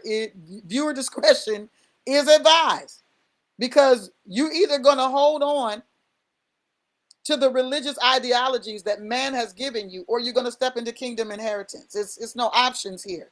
You got to make a decision. It's no middle ground. It's no middle ground. Are you listening? Okay, Romans 10. All right, let's see where we're going to start today. Yeah, we're going to see where we're going to start today. Let's start with Paul's prayer. We'll walk through it. We'll walk through it because this is necessary. Okay, you ready? Chapter 10, verse 1 of Romans. Brethren, he says, my heart's desire and prayer to Yah for Israel is that they might be saved. We just kind of throw this word around like it's just so common. It's not a common word. It's not something that it's just some kind of this ain't popcorn at the movies. You know what I'm saying? Salvation is an intentional space. He's saying, my heart's desire and prayer for you is that you might be saved. Might be. That you might be saved. That's for I bear them record. He said, now I'm about to give the record that you do have a zeal. I mean, when you look at Christianity, when you look at the religious industrial complex, no matter what denomination it is, there's a lot of zeal for the doctrines that they are proliferating. There's a lot of zeal. He said there's a lot of zeal of God, but not according to knowledge. He said, for they being ignorant of the Father's righteousness and going about to establish their own righteousness, have not submitted. Here we go. Have not submitted themselves unto the righteousness of Yah. Wait a minute. So these are steps. These are steps to get to where we're going. First of all, we got to get past this ignorance of what righteousness is, because it ain't got nothing to do with just what you're doing, your acts, your rituals, all of that stuff, right? That's why the Father every year he just completely throw off whatever. We study to show ourselves approved, but sometimes I have a plan, for how I want to present a thing. We're supposed to prepare. We're supposed to do all that. That the sin is not in preparing. The sin is not in planning. The sin is not in me creating the graphic. All of that stuff is stuff I'm gifted to do and that I'm called to do, to create the announcement for people to see a thing prophetically that he's saying. But what becomes a sin is if I choose the presentation over the purpose. If I choose the presentation over what he's saying, like it looks great, but I miss what he's saying because I'm so busy trying to get the presentation right that I'm missing what he's saying. That's the zeal. I got a zeal of God, you know. That's just a zeal, but not according to knowledge. Because the real thing is that you hear the message, right? So he gave me the alternative today because, you know, usually I like my little graphic bouncing the sound and blah, blah, blah. But this real time right here on the app because I'm using the actual thing there that's with the app, right? I wish I could just put them in different spaces. Oh, I'm not going to say that because that might be something I need to think about creating. Anyway, so you got a zeal, but not according to knowledge.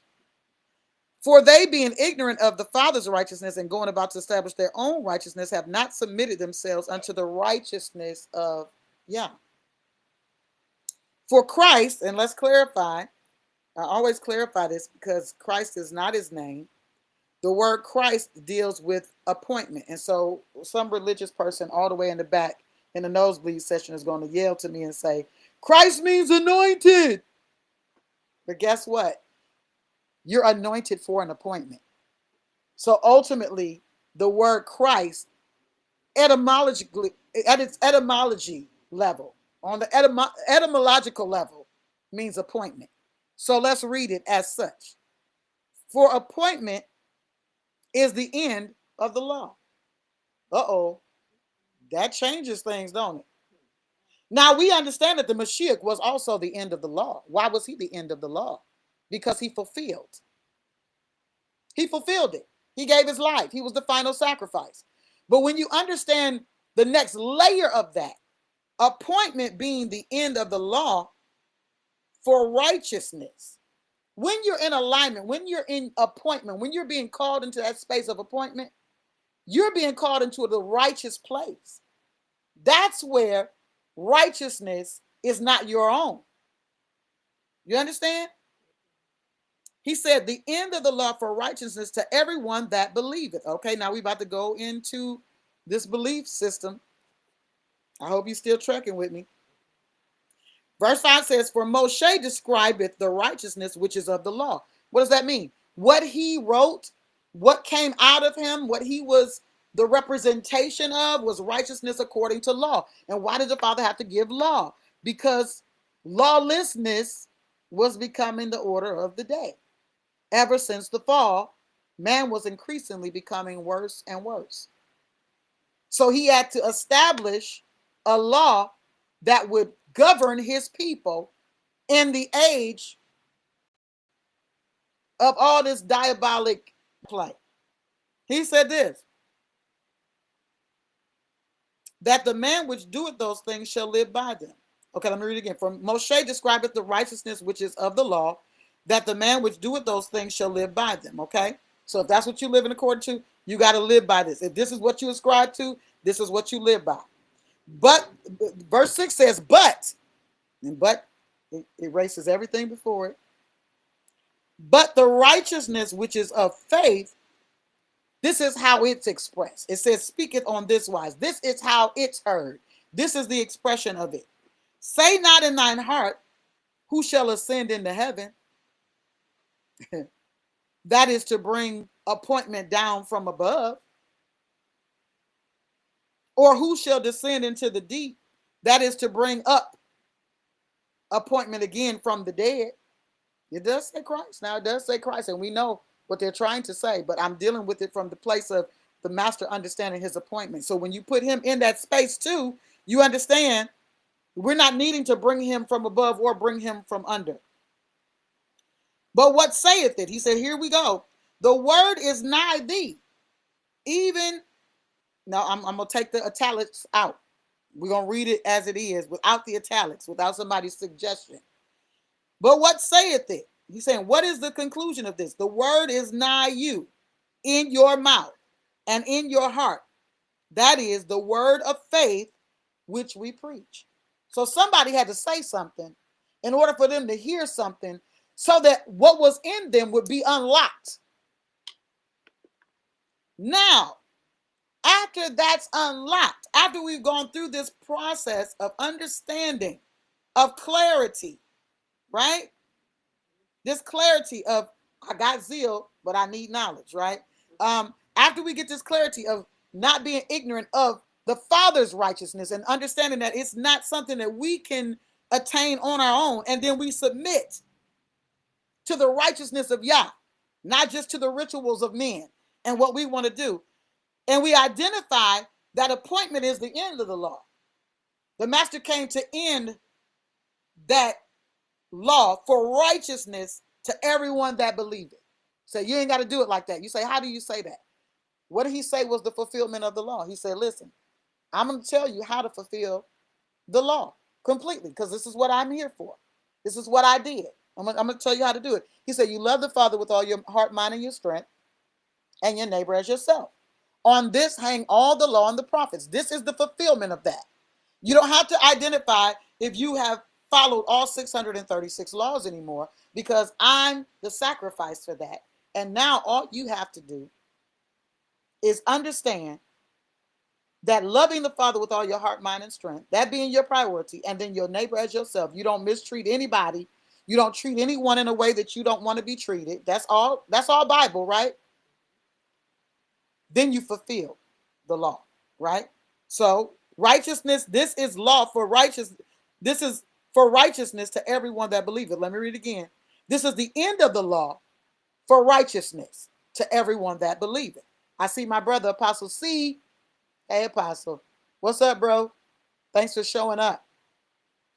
To everyone that believeth. Okay, so now we got these things lined up.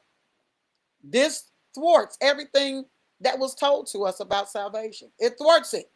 It's not about how many people came down the aisle and gave their heart to Jesus. This don't have nothing to do with it. This is intentional. He's describing something that's intentional, that requires relationship with people in order to bring them into a space. That means I have to be available, and I have to teach you something in order for you to know something. This is Paul. I got to teach you something in order for you to know something. Now, when you realize the thing that I'm teaching you, then you'll be able to come into the space called salvation. It's not just a prayer, right? It's not just shaking the preacher's hand and being given the right foot of fellowship. I'm sorry, the right hand of fellowship. Yeah, we giving doctrine, damnable doctrines the right foot of fellowship today. Okay, the left foot. Okay, he said it's not about that.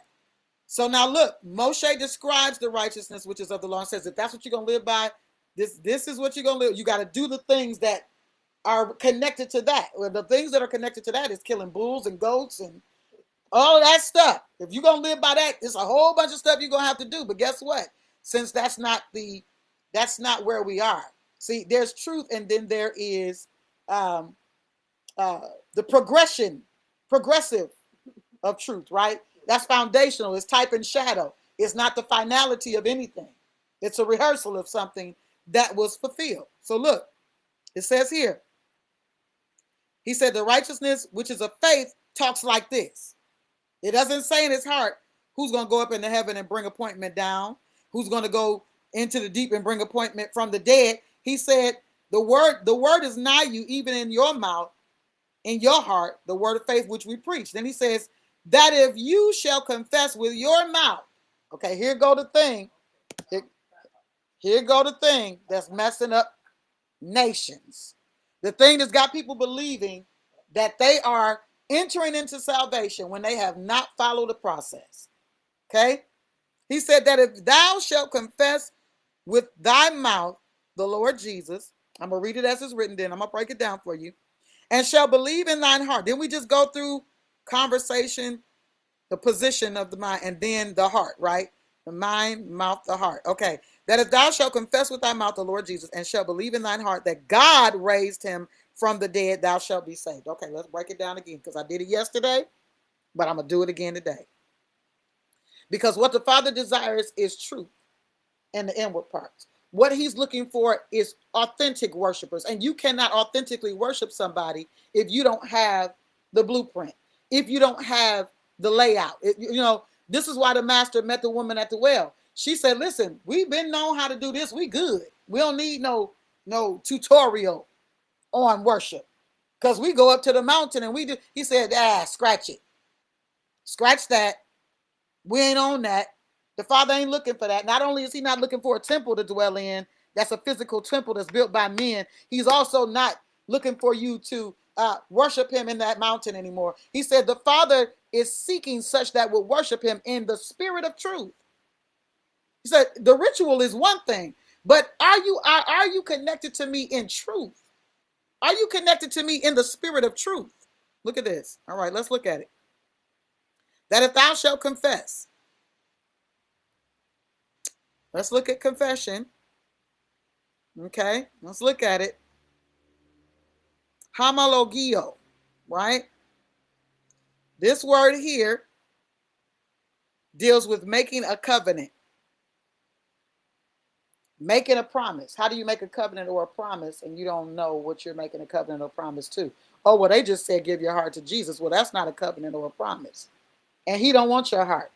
What do you need that for? No, you're going to find out what the whole deal is about. It's about you coming in to the relationship and identifying who he really is. When you identify who he really is, then you'll take on the likeness of who he was, so that you as a son of Yah can present yourself before the Father just like he did. So listen, he said, listen, confession means acknowledge.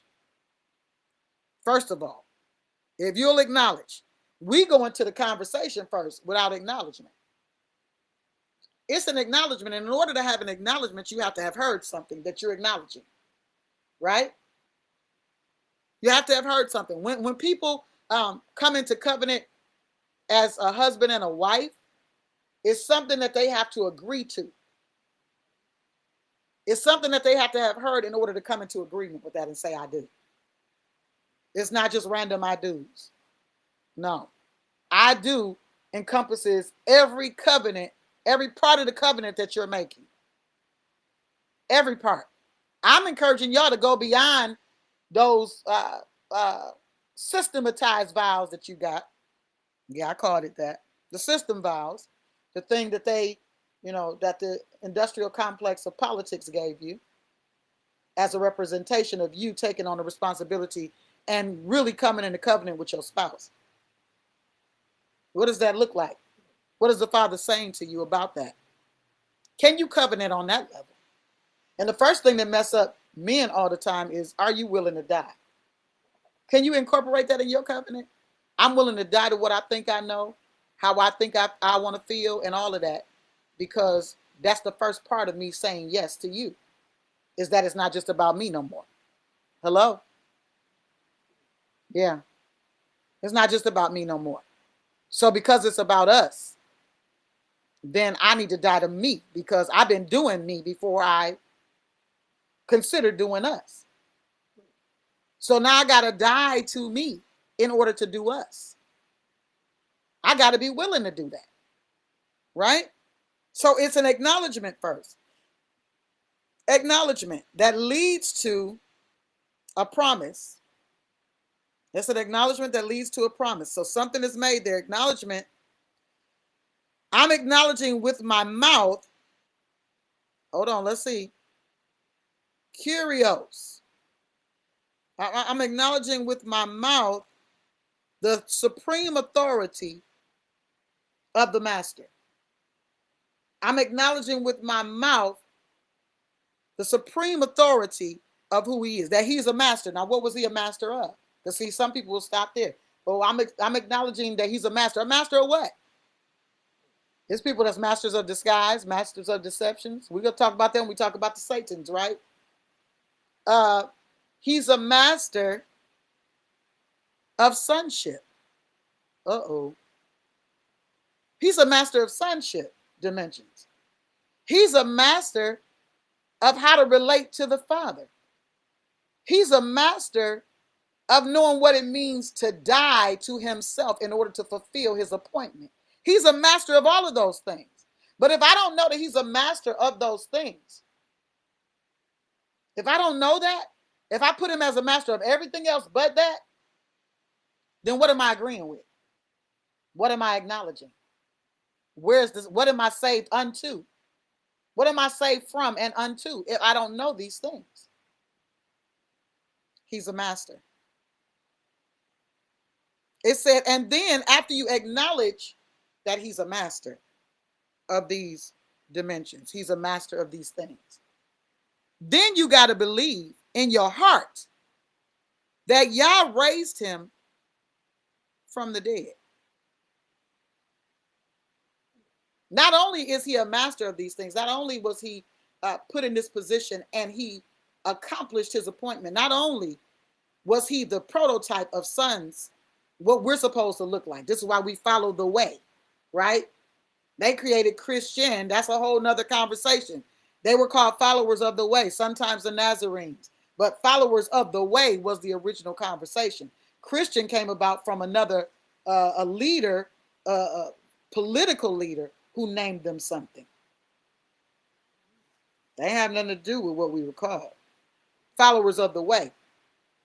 And then the master said, I am the way, the truth, and the light. No man cometh to the Father except he come by me. Now, what does that mean? Except he come by me. We just let this stuff just lay there like it don't have no meaning. He said, except you come the way I'm coming, except you come by way of identifying who I am and what I'm here to reset, what I'm here to do, then you're going to still be under the dominion of the first Adam. You're never going to come into relationship with how you're supposed to be in sonship as the second Adam came. You're never going to accept the finished work. You're always going to be trying to do all these works to be accepted. You're always going to be trying to do all these things on your own to establish a righteousness that was already given to you. Are y'all with me? He said, for with the heart man believeth unto righteousness, and with the mouth confession is made unto salvation. But that's related to everything we already talked about. For the scriptures say it. Now, what is the scripture? We know what the scripture is now, right? On this hang all the law and the prophets, right? So you got Deuteronomy, you got the Torah, you got the Psalms, the Proverbs, and the prophets. The law and the prophets. That's scripture. Whosoever believeth on him shall not be ashamed. So you know that's come from another place. You could go back and identify, where did this come from? Where did this identity start? Because it's not new. Hey, baby, I see my baby girl on. Hey, you. It didn't start here. A seed of this was sown in the Old Testament or in the original conversation. Now it's coming into the fulfillment, right? For there is no difference between I'm not going there today because that's going to take me into a whole conversation. Let's go back to Yeremia. I hope y'all got that about the salvation piece. I hope you got it. Let's go back to Yeremia. All right? I'm not going to go no further than that because that's going to take me down a rabbit hole that this conversation is not about. All right? Y'all ready? Let's go. Where we leave off at. Okay. All right. So here we are. He told them don't trip on their faces because they're going to be looking all kind of ways. And the reason why I'm telling you this ahead of time is because if you are moved by what you see, you're going to stop saying what I'm giving you. You're going to stop saying what you're seeing. You're going to stop saying what I'm saying. And you're going to bend to the whims of their faces. That's what's going to happen. Okay? Look at this. He says, see, I have this day set thee over the nations and over the kingdoms to root out. Here we go. To root out, to pull down, and to destroy, and to throw down, and to build, and to plant. What is the word of Yah for? To establish the kingdom. But if I'm going to establish kingdom, and he's giving me authority over nations and kingdoms, as a son of Yah, whatever those nations and kingdoms are, because we're talking about people groups now, spheres of influence, okay? He says, I'm giving you authority to root out. Let's look at that word, because it's something in that. To root out something. What are you dealing with when you root out? Let's look at that. Natas, to root out. It's natash in the Hebrew, and it means to tear away. I'm giving you authority to tear some things away, to destroy, utterly destroy some things, to pull down, which is connected still. It's the same word. All of these words are the same word.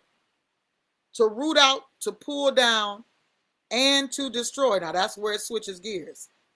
Abad, abad. It means to loosen oneself.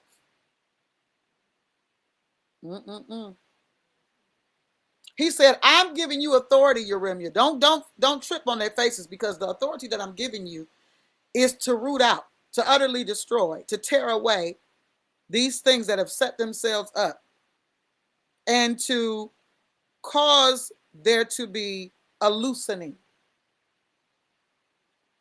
Calling you to loose the people from this nonsense that they got going on.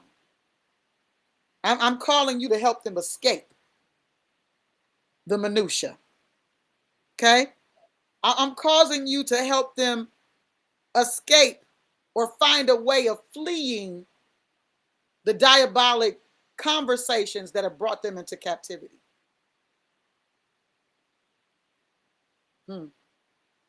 He said, and then to throw down. Now here go another word, harass. Harass is to throw down, meaning to beat down. In other words, I'm going to keep saying it. This is what I'm talking about. Yesterday I was saying a thing. When I tell you I had something laid out, I'm like, okay, this is what we're going to do. Then we're going to go here. Then we're going to go there. And he like, no, we're going to beat this dead. We're going to beat this horse till it's all the way dead. You're going to go over stuff you already talked about. You know what's going to mess up? One of the ways you're going to be able to identify authentic leaders and false leaders in this season is they have a problem with repeating themselves. They don't want to go back to a conversation. It's got to be a new message.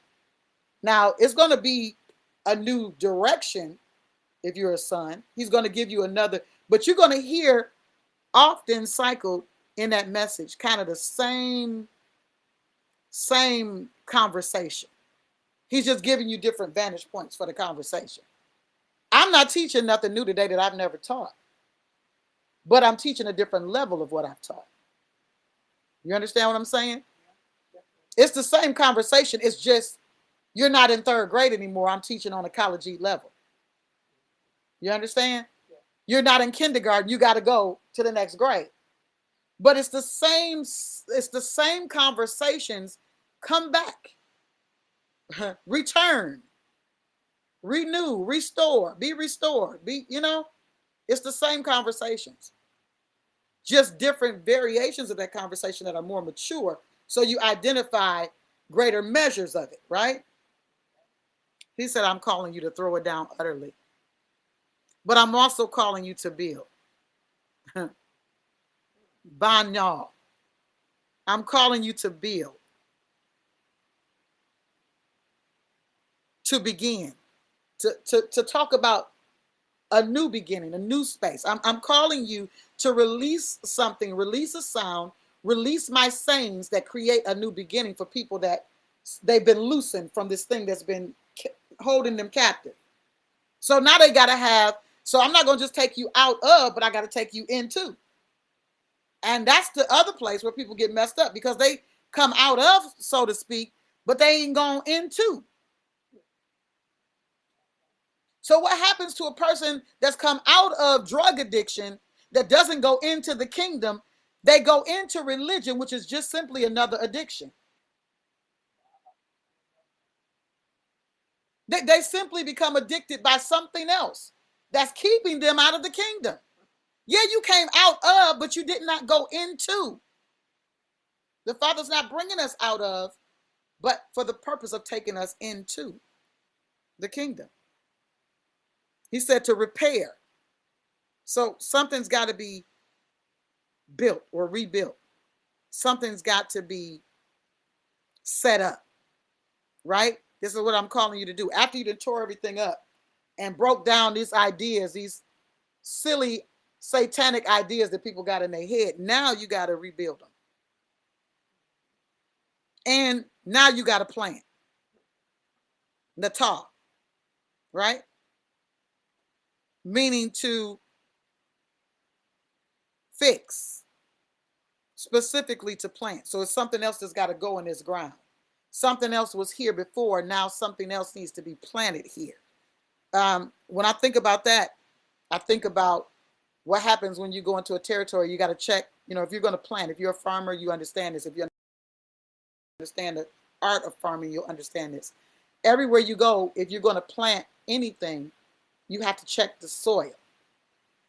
And when you check the soil and you get that report back, you're going to identify what's missing in the soil. When you find what's missing in the soil, now you got to plant things that restore that to the soil. Now, here's an issue. Some people just go out there and start casting stuff that says, this is in this. We created this for you to put this in the soil. That's cool. But it's different when you go out there and you plant crops that restore the soil before you plant what you're getting ready to plant. Because that breaks down in the soil and makes that soil that, versus something that's thrown out there that may not have the microbes. It may not take on the right position, right? But when you put the plant out there, plants have microbes. So when it breaks down, it's microbial in the soil now that it's there. If you just threw some stuff out there that they said this got phosphorus, iron, and this in it, then that could be washed away. That's just simply for that season. You got to keep throwing that out there. But if you plant something in the soil, you're restoring the health of the soil by what's breaking down on a microbial level. Now it's there in the soil, not on the surface feeding the plant, but it's in the soil feeding the plant. Does that make sense? Yeah. So here we go. He told him what he sent him to do. And so, okay, let's go here. I want you to read that in your time. I want you to read it in your time. I'm going to jump around a little bit here because I want to get to this point. I'm so excited to have some people on with me tomorrow because I really want to go in some places. But the places I want to go in, I want to engage the brethren in conversation live. You know what I'm saying? This is prophetic accountability, right? It's not just me saying a thing, but it's me saying it in the company of the sons that are on the live, and we can go through that together, and they can bring in what's being revealed to them as well. I love that kind of thing. So here we go. This is where I want to go, because we were talking about what happens when your righteousness, or when you decide you want to do what you want to do, right? And this is where people miss it because they think, oh, just the devil. This is what they say. Now, I've clarified the difference between devil and darkness and Satan and all of that. We're clarifying those levels, right? For the purpose of this, I'm going to say darkness. This is where people get messed up because they think, oh, darkness or evil is just harassing me, right? So they want to rebuke the evil that's harassing them instead of acknowledge or identify their allegiances or their alignment, right? When you look at Job, Job never cursed the father. He cursed himself, though. Cursed the day that I was born. He was like, I should have been a stillbirth because this is ridiculous, right? He going through all of that. And at the end of the thing, I'm going to say a line that he said, and then I'm going to show you something, because this is how dogmas and doctrines, damnable doctrines, are created. Job says, he says, though you slay me, yet will I trust you, right? That's what he's saying in his pain. He's not speaking a truth here. He's speaking from his feelings or his emotions here. And at the end of his conversation, read Job yourself. At the end of his conversation, he said, everything I said was about emotions. I was feeling some kind of way. So I spoke from that place. Now I'm speaking from wisdom. But people take that and turn that into something. Though he slay me, yet will I trust. He ain't trying to slay you. He's trying to align you. He's not trying to slay you. He's not trying to kill you. He's trying to bring you into alignment. So look at here. He says to Jeremiah, I'm going to go to 13, because this is where we headed right now. He said, and the word of Yah came unto me the second time. Now you go and read the first, saying, what seest thou? And I said, I see a seething pot, and the face thereof is toward the north. And Yah said unto me, out of the north an evil shall break forth upon all the inhabitants of the land. Now this is, hear what I'm saying. You need to hear. Because we skip over this. We skip over these kind of things. This is the Father talking to his servant, the prophet Jeremiah, which y'all say Jeremiah. He's speaking to his servant. He says, don't trip on their faces, because I'm about to tell you some stuff. I'm about to reveal some secrets to you. I'm about to open up the enigma to you. And when you see their faces, because I'm about to tell you some stuff that's going to piss them off. They're going to be in all kind of feelings. If you pay attention to them, you're not going to focus on what I'm telling you to say. So let me take you into this prophetic chamber and take you through some prophetic training, ask you what you see. Let's have this engagement. So he said, listen, what you're seeing in the spirit is this. I'm going to call, no, he said this. He said, out of the north an evil shall break forth upon all the inhabitants of the land. He's not talking about some other land. He's talking about the land that he gave the people. He's talking about his own people. Look at Job. You will see a pattern here. Anytime we come out of alignment with what the Father is saying and doing, there's an adversary present.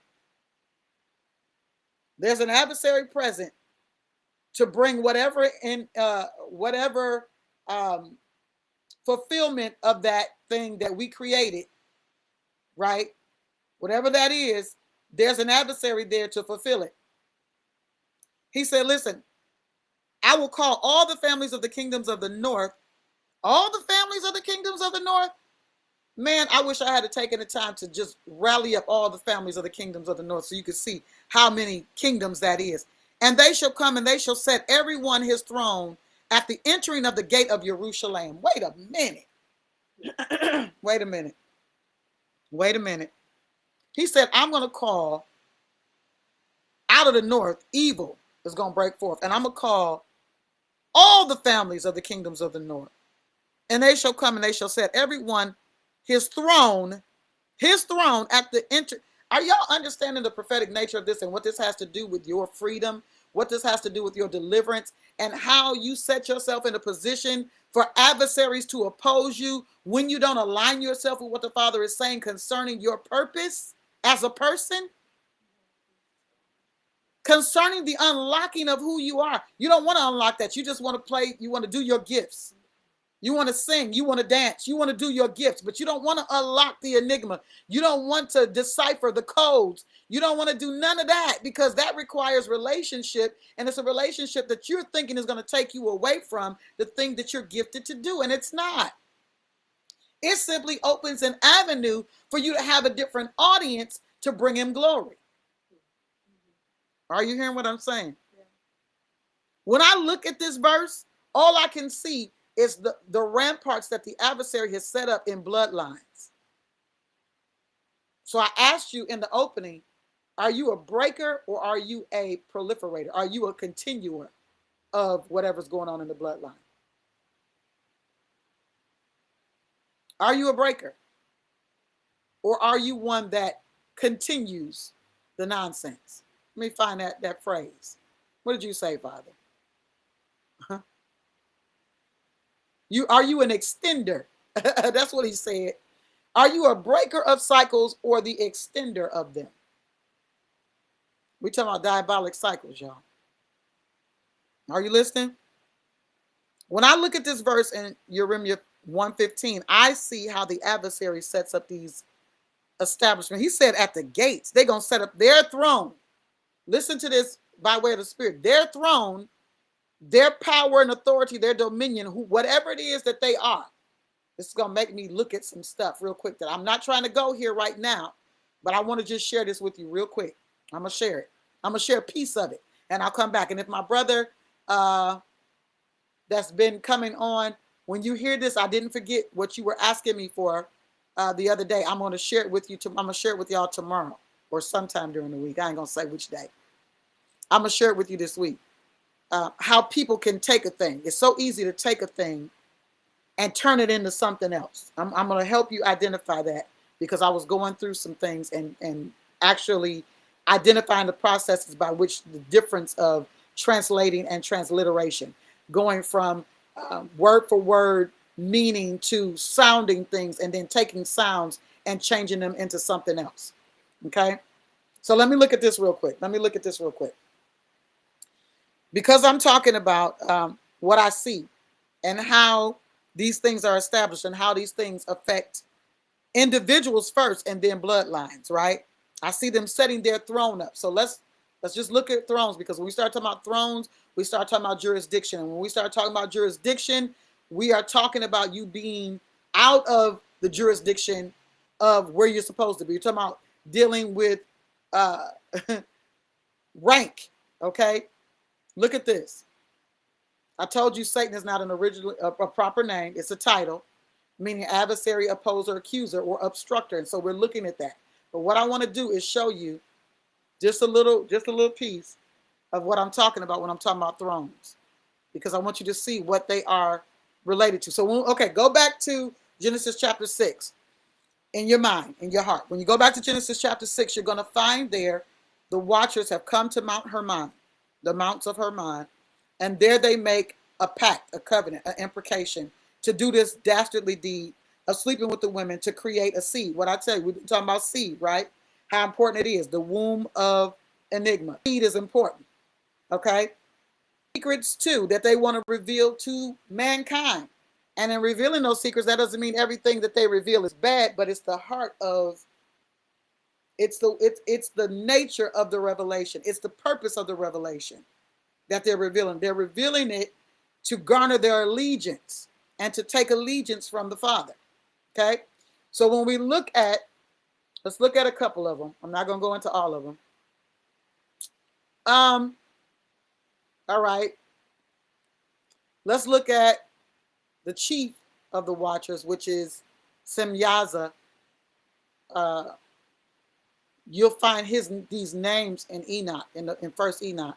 You'll find that they have names. Azazel, you've seen in Scripture. So the chief of the watchers, the chief of a dominion, his name means chief, okay, of watchers, name of seeing. Azazel, though, is one of the Satans that taught enchantments, for instance, okay? He taught weapons, he taught enchantments, he taught some other things. I'm not going to name them all. Arakiel, you'll notice a thing too. Semjaza is the chief, but if you notice the rest of these Satans, the majority of them have El at the end of their name, because El means God.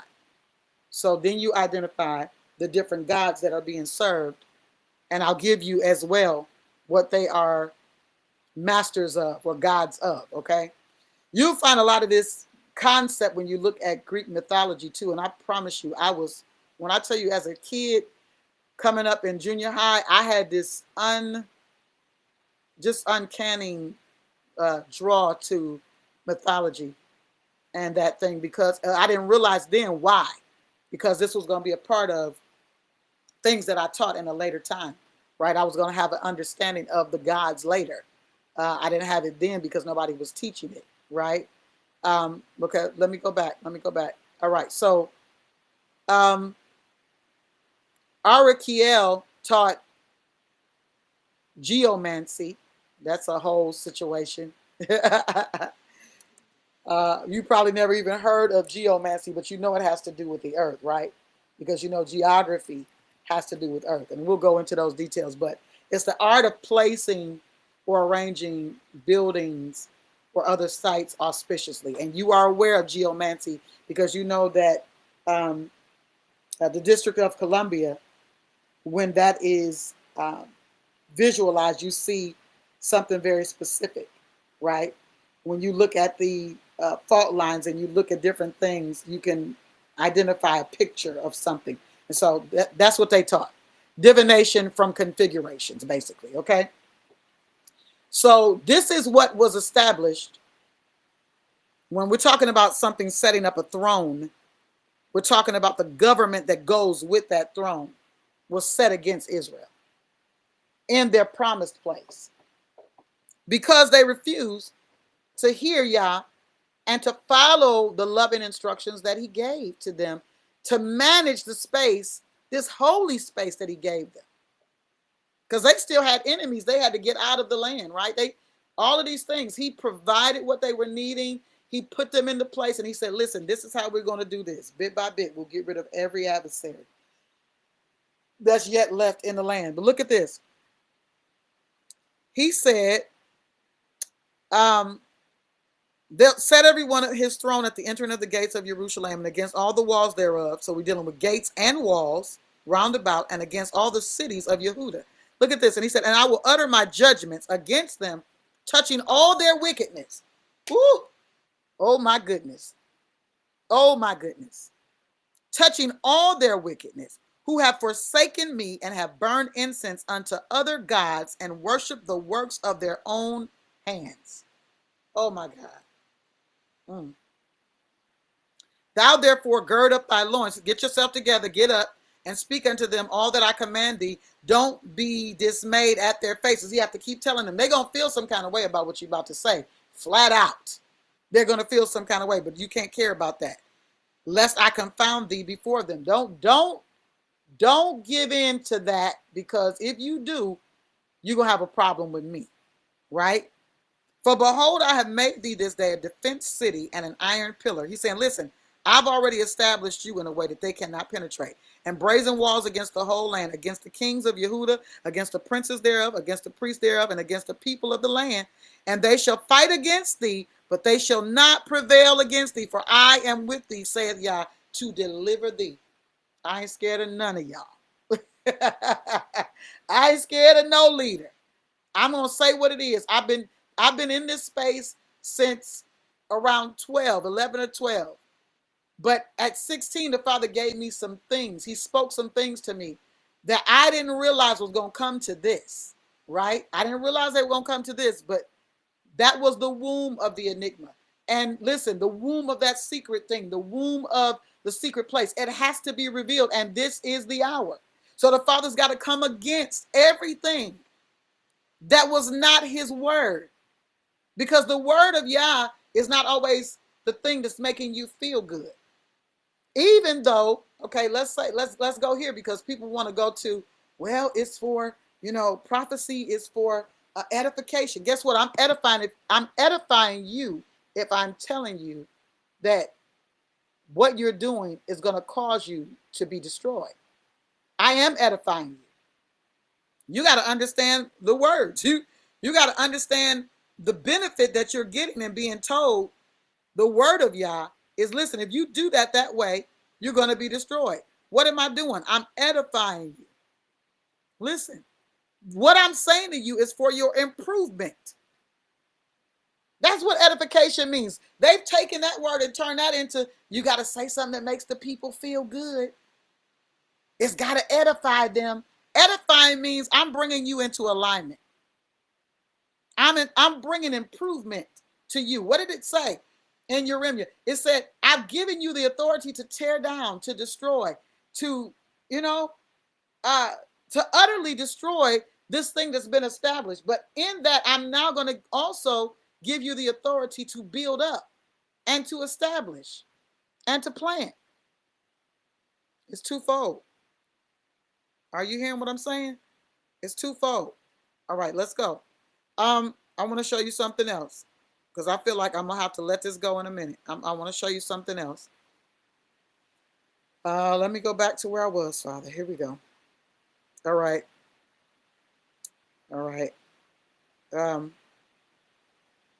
Let's go here. Said they shall fight against thee. That was 19.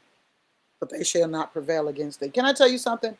What you've been called to do in the earth, what you've been called to answer or to be a response to, may be intimidating at times.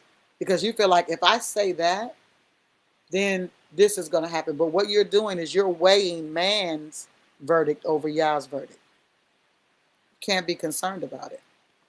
You can't even care about it. You cannot. Because if the watchman doesn't blow the trumpet, then the blood is on his hands when the city is overtaken. But if he blows the trumpet and the city ignores the sound, they ignore the sound of the trumpet. They ignore the fact that it is an alarm to reposition me or to let me know what I need to do next. Then the blood is on their hands. It's not on yours. It's not on yours. He said, cry to them. Cry out. Cry out. This is what the Father is saying. I remember thee, the kindness of thy youth, the love of thy espousal, when thou wentest after me. I'm in Jeremiah chapter 2, verse 2. When you went after me, I remember that in the wilderness, in the land that was not sown. I remember that. Israel was holiness unto me. And the first fruits of the increase of all that devour him shall offend. Evil shall come upon them, saith Yah. You left that space.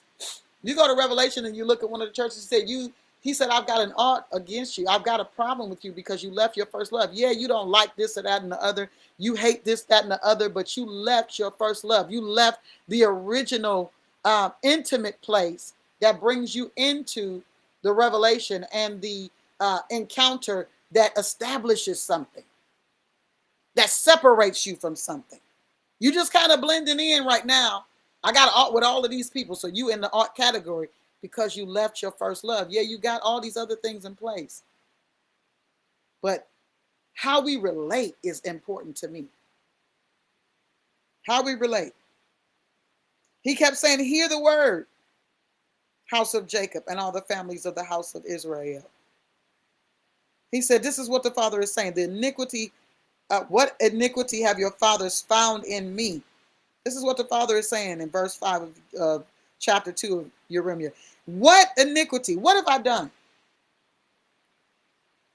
What can you find on me that you can say, you did this to me? He said, that they are gone far from me. Why you way over there after all I've done, after me bringing you out of that captivity, bringing you through the wilderness, bringing you into this promised place? What have I done? The Father is saying. What have I done? That you way over there and you walking after vanity, things that ain't profitable and are become vain. Why are you vain? Why are you so empty? Why is everything? Neither said they, where is Yah that brought us up out of the land of Egypt, that led us through the wilderness, through a land of deserts and of pits, through a land of drought. He said, I need you to go back. You ain't thinking about what I brought you through. Where is that conversation? Where is that at? And the shadow of death, through a land that no man passed through and where no man dwelt. I brought you through all of that. Where's that conversation? Where is that rehearsal in your mind, in your heart? Where are you rehearsing that? He said, where's the rehearsal of me bringing you into a plentiful country to eat the fruit and the goodness of this land?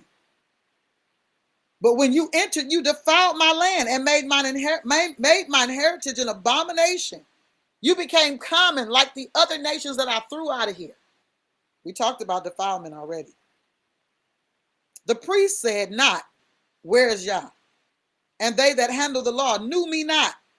The pastors also transgressed against me, and the prophets prophesied by Baal, and walked after that which did not profit. Wherefore I will yet plead with you. This is what the Father is doing in Sukkot this year. He's pleading with the sons. He's pleading with us to hear him. He's pleading with us to acknowledge and to adhere to his voice. He's pleading. Why? Because he's separating. Saying don't stay in that space.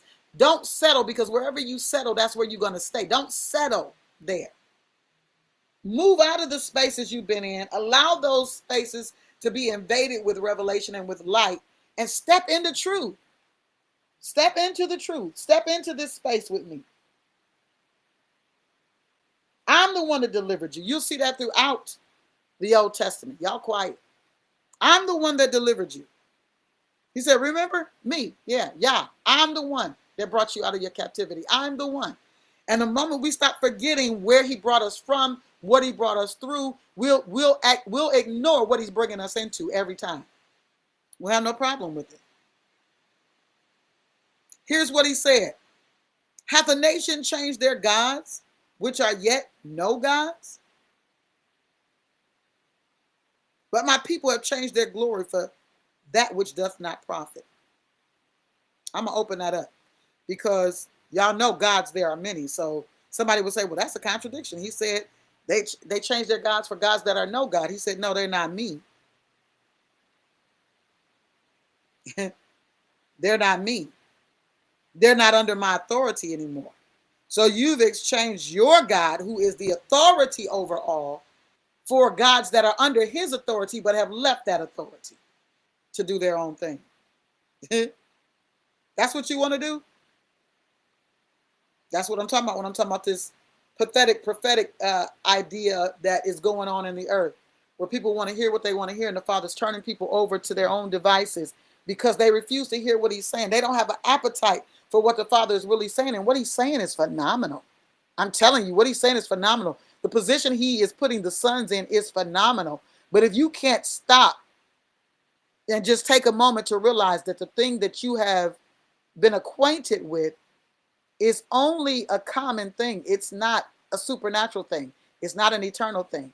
It is perishable.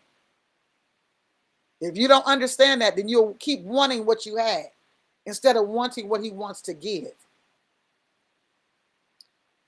He said, be astonished, O ye heavens, at this, and be horribly afraid. Be ye very desolate, saith Yah. For my people have committed two evils, not one. They have forsaken me, the fountain of living waters.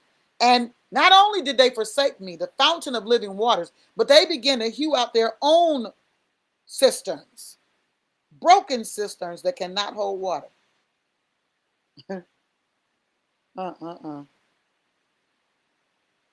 Man, let's go to chapter 3. I'm gonna keep reading this until we get it. Keep reading that on your time. Y'all read the book of Jeremiah. It's powerful. It's powerful. Go to chapter 3. I'm really going to have to do a full teaching on this book. But it's a discipleship tool, too. It really is.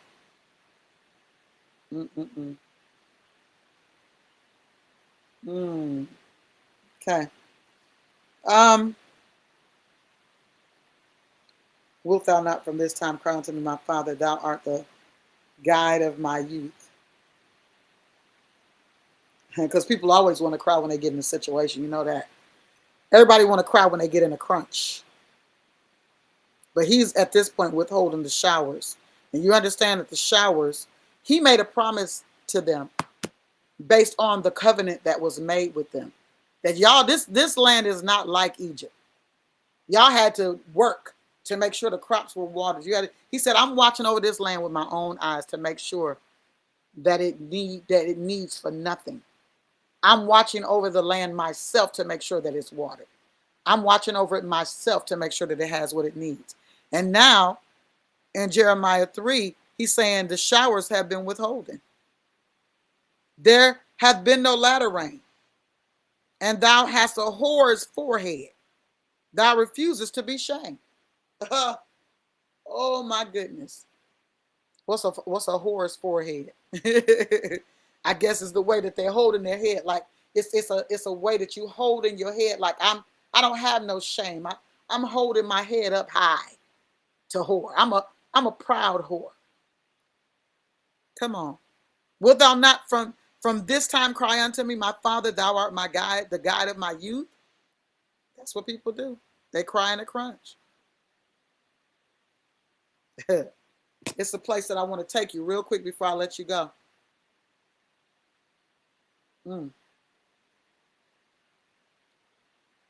Because he invites them to come into the place of repentance. He really does. Constantly. Go down to 11. And Yah said unto me, the backsliding Israel hath justified herself more than treacherous Yehudah. Go and proclaim these words toward the north and say, return thou backsliding Israel, saith Yah, and I will not cause mine anger to fall upon you, for I am merciful, saith Yah, and I will not keep anger forever. Only acknowledge thine iniquity. Here we go with this acknowledgement again. That thou hast transgressed against Yah, thy God, and hast scattered thy ways to the strangers under every green tree. I'm not going there right now until y'all Christmas thing. And ye have not obeyed my voice, saith Yah. Turn, O backsliding children, saith Yah, for I am married unto you, and I will take you one of a city and two of a family, and I will bring you to Zion. Listen, he said, if I just have one or two out of every space, I'm okay. I'm calling people that can hear me. If you can hear me, follow my voice. That's been a theme, y'all, for the last several moeds. If you can hear me, follow my voice. And I will give you pastors according to my heart, which shall feed you with knowledge and understanding. And it shall come to pass when ye be multiplied and increased in the land in those days, saith Yah, ye shall say no more the ark of the covenant of Yah, neither shall it come to mind, neither shall they remember it, neither shall they visit it, neither shall they be done anymore. He said, you won't need the relics of the last season of your life. You won't need the relics or the rituals from the last season, because we'll be intimately connected. But you're going to have to acknowledge some stuff first. At that time, they shall call Jerusalem the throne of Yah. This is what he was doing the whole time. He said, listen, I'm going to establish a people that are going to be a light, that are going to be salt. I'm establishing a people to make them king and priest to nations. I'm establishing a people that might be a light that those that are in darkness can see and come into.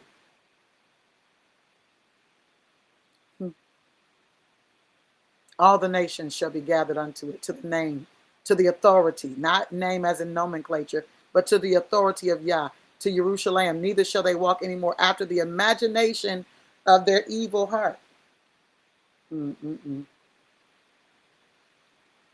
I need y'all to read through here. Go to chapter 5.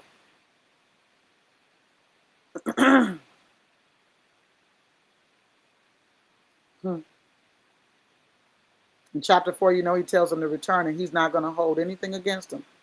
Return. Just come on back. Come on back. And I'm not going to hold anything against you. Go to chapter 5, though, because I want to read you this in totality.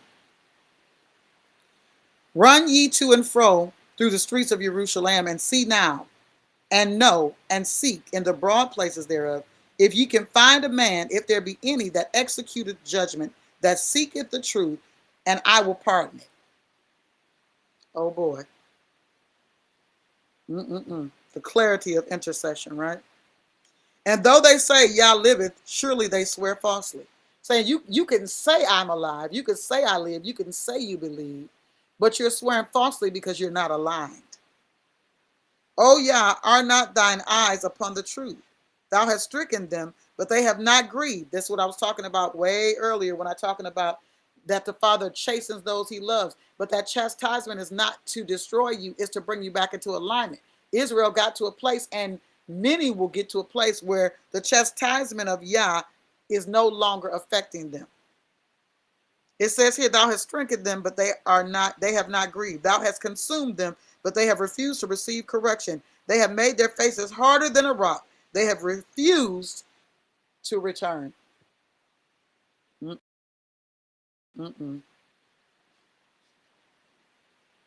They refuse. Because of that, they're going to be slain by lions. And the wolf is going to overtake them. And a leopard shall watch over their cities. He's talking about the nature of that which is going to be a destroyer to them. There's so much more in that. Let me go here real quick before I let you guys go. So much more in that. Let me mark this because I want to come back here and share some things with you guys related to,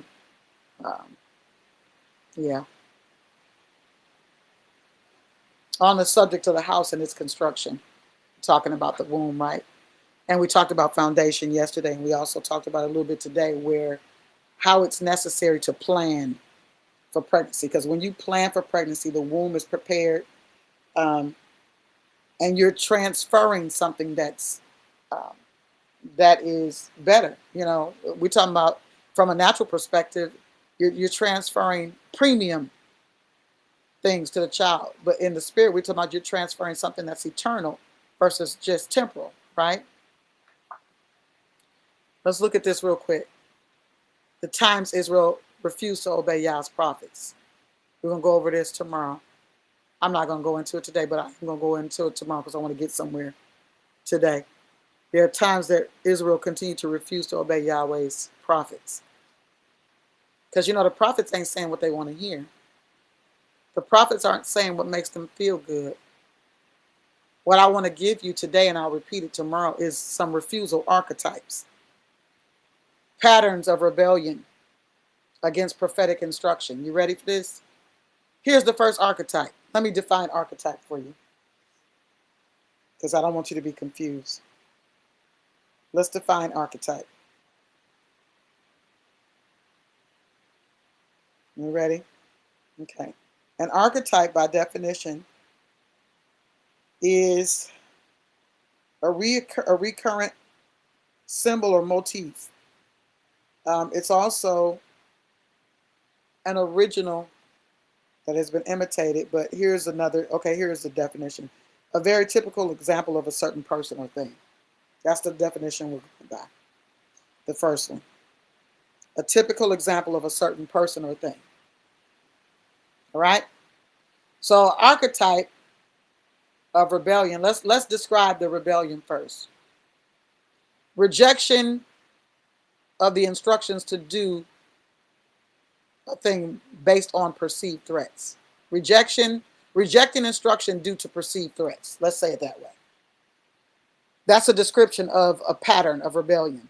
The archetype is fear of the unknown. What was chosen instead of stepping into the acceptance of whatever the Father was saying, because it was fear of the unknown, comfort over conquest. Comfort was chosen over conquest because they refused to enter the land. If you look at Numbers 14, you'll see again that refusal to enter the land. What did they do? They chose their comfort over conquest.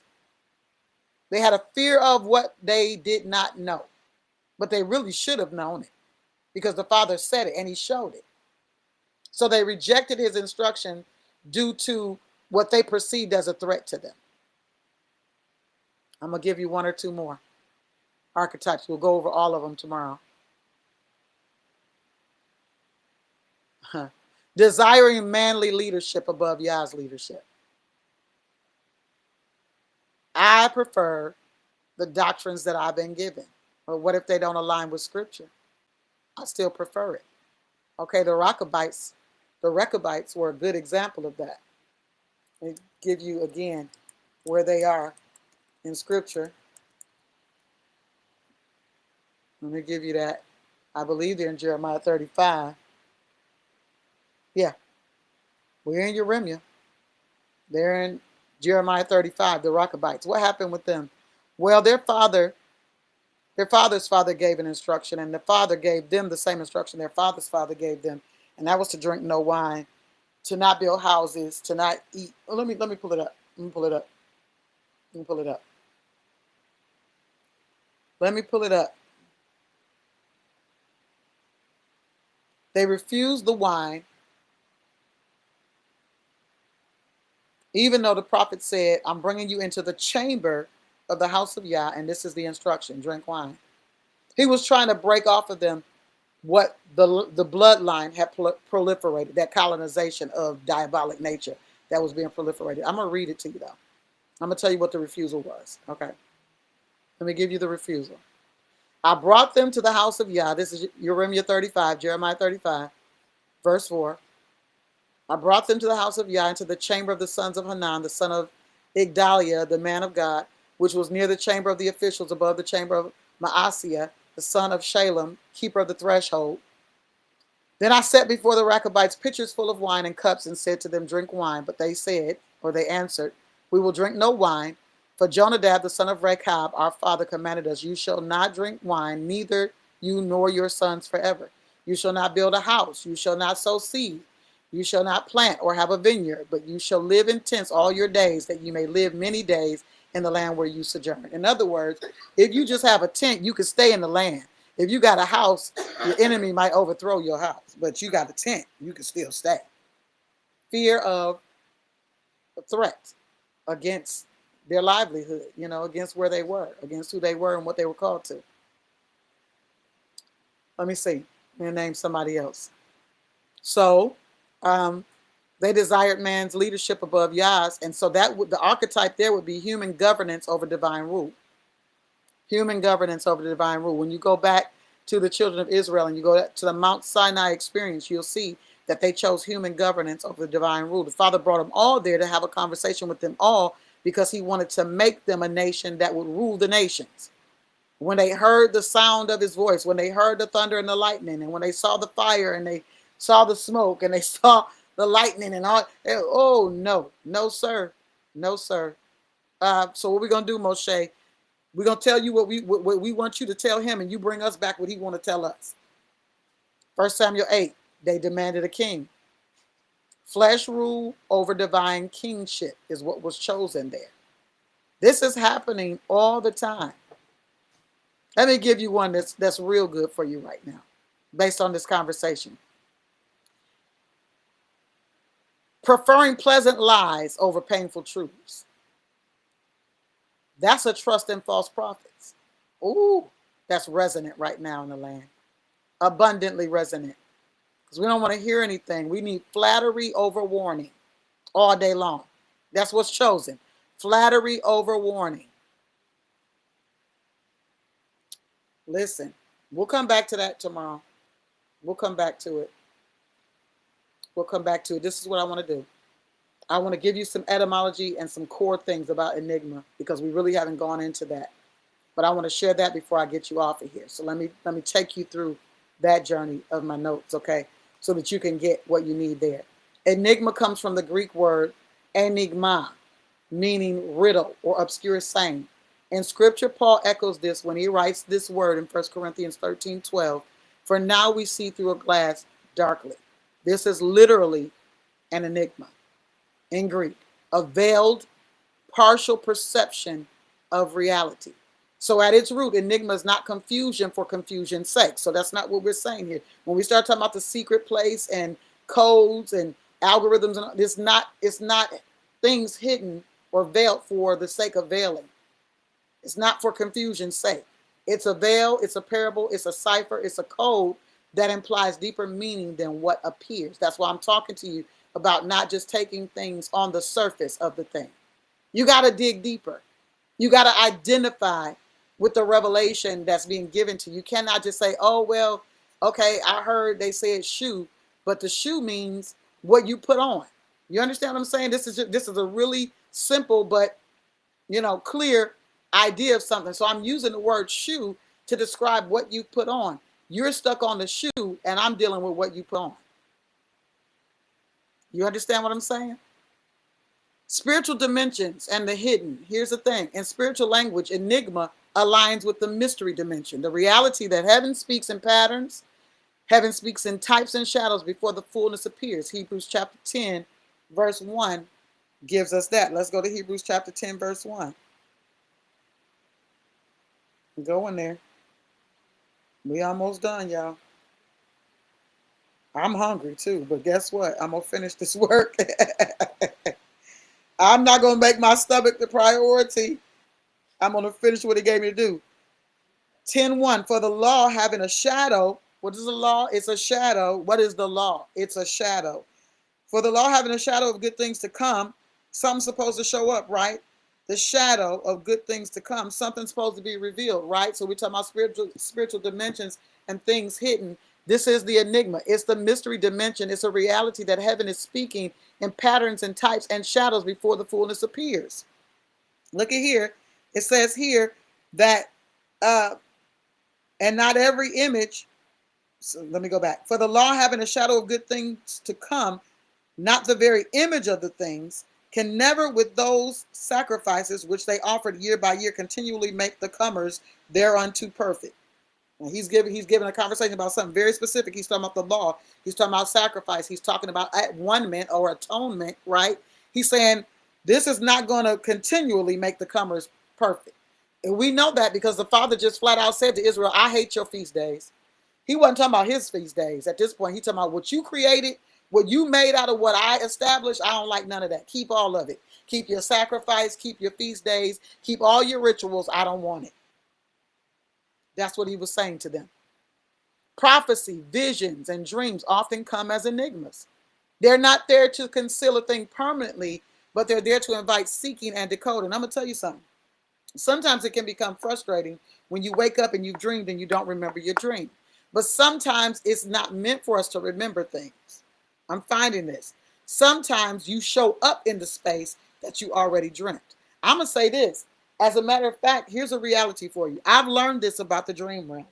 Who you are out, who you are in the earth realm, in the natural realms, is who you start becoming in the dream realm. If you are spiritually adept, if you're in the relationship and you're in covenant with Yah, then you'll find that there are things, mysteries, dimensions that are open to you, even in those shadows, even in the shadow of the dream, even in the shadow of the vision. Let me give you an example. So I had a dream, and the first part of the dream happened when I was in this van. I had a baby in my arms that looked like my grandson. I had him in my arms. My last handler was in the front seat of the van, and there were some people coming over to the van. And I said to him, punch the pedal. He did not listen to me. He wanted to engage in conversation. So when he began to engage in conversation, these people were assassins. They came to assassinate him. I went down under the seats with the baby. And I suppose that that was a final thing, because I'm not going to tell you where that person wound up, but they no longer are with us. Okay. So that dream proved true. It was showing me it was showing me the process of a thing, which of course has many other layers to it. I'm just giving you surface revelation right now. Okay. The next thing I know, well, man, this dream took me so many places, but the next thing I know, I'm in this building that has these glass double doors. Anybody, that those double doors where they got the handle that goes across, that's in the middle of the door, and you literally pull the whole thing open, but it's double doors. And I'm in this place, and in this place are a lot of people with children. A lot of people with children, and we're all just kind of cohabitating there. It's weird, whatever. I got a bed in the midst of all these things, and it's almost like a communal place, right? These people that approach the car, or these same entities that approach the car, I'm taken to the door, and I looking out the door, and these people or these entities are approaching this building with guns. So I am encouraged to run into my room, get the baby, and put the baby in the closet. I put the baby in the closet. That means I didn't have a child. All these other people had children. Some didn't, some did, but majority of them did. They took all of those children out of there. I concealed the child that I had in my possession in the closet. The baby didn't make a sound. They stayed in the closet. When those things left, of course, I guess I had the baby, right? I still had the baby. But here's the kicker. In this dream, I had no weapons. I had nothing. I just had obedience to the voice of Yah in my sleep. Here's where I'm talking about who you are in the natural begins to translate to who you are in your sleep. And this is why the Father is this is why he's desiring to change you and to transform you as a son, because when you go into the dream dimension, or these realms of visions and dreams, you are who you are outside of that. Check it out. So I go to these doors. I don't know, this is another time. When I go to these doors, I see again these entities or these persons approaching. And this time, I reached down by my sides. I didn't have no guns. I didn't have no plan for weapons and none of that.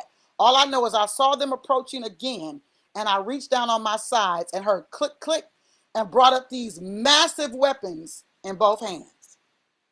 Massive weapons. They were not there. And I began to spray these weapons through those doors and began to demolish the adversaries that were coming again to attempt to overtake. So when I tell you that the spiritual enigma aligns with the mystery dimension, and this is not a place for you to just not know things.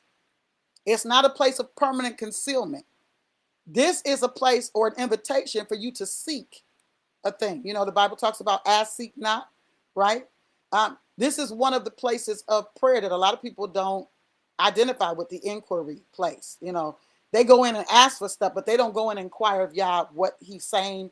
They don't go in and inquire of Yah what he wants to do. They don't go in and inquire of Yah what they've seen during the day. They see things, they say, "Ooh, I saw the number 12 8 times." And you're excited about the number 12, and all you know about 12 is that it's government, but you're not seeking him to find out, what are you saying to me? Right? You're not trying to decode what he's saying. So higher realms require initiation through hunger. And this is why the Father shows us things or gives us an inkling of stuff, because he wants us to inquire. That's an initiation space for us to go into higher realms, right? Proverbs 25:2 says it's the glory of Yah to conceal a matter, but kings search out that thing. To search it out is the glory of kings. That's what kings do. They search it out. You know, they're not waiting on somebody to just come tell them something. They are like Daniel, going into the presence of Yah, saying, I don't know what that means, and I'm going to stay in this place until I identify with what that means. Yeah. The Father said this, he said in Job, he said, listen, I speak in the dream once, even twice, and man still doesn't comprehend what I'm saying. You know why they don't comprehend it? It's because they never ask questions. They never ask, what does this mean? They dream things and they never inquire. They just take it at face value and say, oh, well, I feel some kind of way about this because I feel like it is feelings, feelings, feelings, feelings. This ain't what the dream realm is about. It's not about your feelings. The dream realm is about messages. And sometimes what people think are horror or nightmares are not nightmares. They're warnings. They're instructions. Thus, the enigma is not merely an obstacle. It's a dimensional threshold. It's a spiritual cipher that tests whether one has the heart to discern and the maturity to handle the revelation. That's what the Father's checking for. Do you have the capacity, the desire first to discern it, and do you have the maturity to handle the revelation if he gives it to you? What are you going to do with it? Enigma as a spiritual technology. It is definitely a spiritual technology. The mysteries of Yah, the things that are the secrets, the mysteries that are hidden in dark places. You hear stuff like that, you be like, ooh, there's mysteries hidden in the dark. Yeah, that's where the Father deals in thick black darkness. Why? Why is he veiled behind that with all this light? Because only the people that's going to not be afraid to get to him are going to get to him. Only the people that desire him are going to be like, yea, though I walk through the valley of the shadows of death. I don't know what this is, but I'm getting to him. I'm going. They're not stuck in the place, oh, I don't understand why I'm going through this. No, get through there. Get to him. Identify what it is he's purposed this for. What is this pressure purposed for? The enigma is a spiritual technology. It preserves holy mysteries from profaning people that are interested in profaning the mysteries. That's why, some of these false prophets, they're so clear. It's so clear to me that they're false. Why? Because it's profanation that's coming out of their mouth. It's no glory that's being given to Yah. They're just profaning what they're saying they've seen. So because they're profaning what they're saying they've seen, and how they profane it, because they're making it vain, because they're making it about them and not about him. He's saying, listen, I want you to point the people to me. Whatever I give you should be an example of how to get to me. So what I'm saying to you, when I say who you become in the natural, in your natural man, is how you're going to show up in your dream. That should encourage you to get in his presence and become the son that you need to be, so that when you show up in the dream and you're opposed by adversaries, you have a response, even in your sleep. Listen. The enigma as a technology creates a separation between casual observers and earnest seekers. It draws a line. Remember, I told you separation, the goats and the sheep. It matures the perceiver because decoding requires alignment. Spirit, soul, and body. It requires alignment. You got to have understanding. You got to gain understanding. When you look at the prophets and you see the conversations that the Father had with the prophets, you often would see an angelic agent say, what do you see? And the angel would ask, what do you see? And the son, if he's authentic son, says, I don't know. I don't know. You know. In other words, you tell me. Right? I'm not going to act like it. This goes back to the beginning of what I said to you about having to come against the ignorance and the arrogance of mankind to think that we know a way that's been veiled, a way that is hidden behind spiritual anomalies and enigmas. The Father has to reveal the thing in order for you to actualize it. And when he reveals it, you'll get to that good and expected end. You won't just, you won't just settle for whatever, right? It's a proving ground of intimacy. Oh my goodness. Only those who draw near to the Father receive the plan, receive plain meaning, receive the identification, receive the definition. He said, draw nigh to me and I'll draw nigh to you. Ain't that what he said? And if he draws nigh, then everything about him draws nigh. Just like parables separated crowds from disciples, enigmas and spiritual dimensions separate levels of access. Yet you have people that are trying to access things from another way because they've been convinced by the Satans. They've heard the convincing conversation and they've been convinced that they can do this without the Father. They've been convinced that he is the adversary. And I'm telling y'all about this movie that I was watching the other week. You remember it, Mama? He said, the man asked him, he said, well, are you saying that he is this or whatever? He said, he's the enemy. Yeah. That demon said, I'm not going to refer to him as the master of all things. I'm not going to refer to him as the creator. I'm only going to refer to Yah as the enemy. I ain't giving no credit. I'm just telling you, he's the enemy. The journey from enigma to revelation is serious. Here's the thing. The presence of an enigma is an invitation to ascend. It's not a place of bragging rights. It's not a place for you to show everything and tell everything. It's a place of ascension. It's an opportunity. You go from information to interpretation to incarnation of the truth. Because information is here. But you got to get to interpretation, and it's not given just by man. This is by revelation that you identify what Father is saying. And Scripture reveals Scripture. To incarnation of the truth.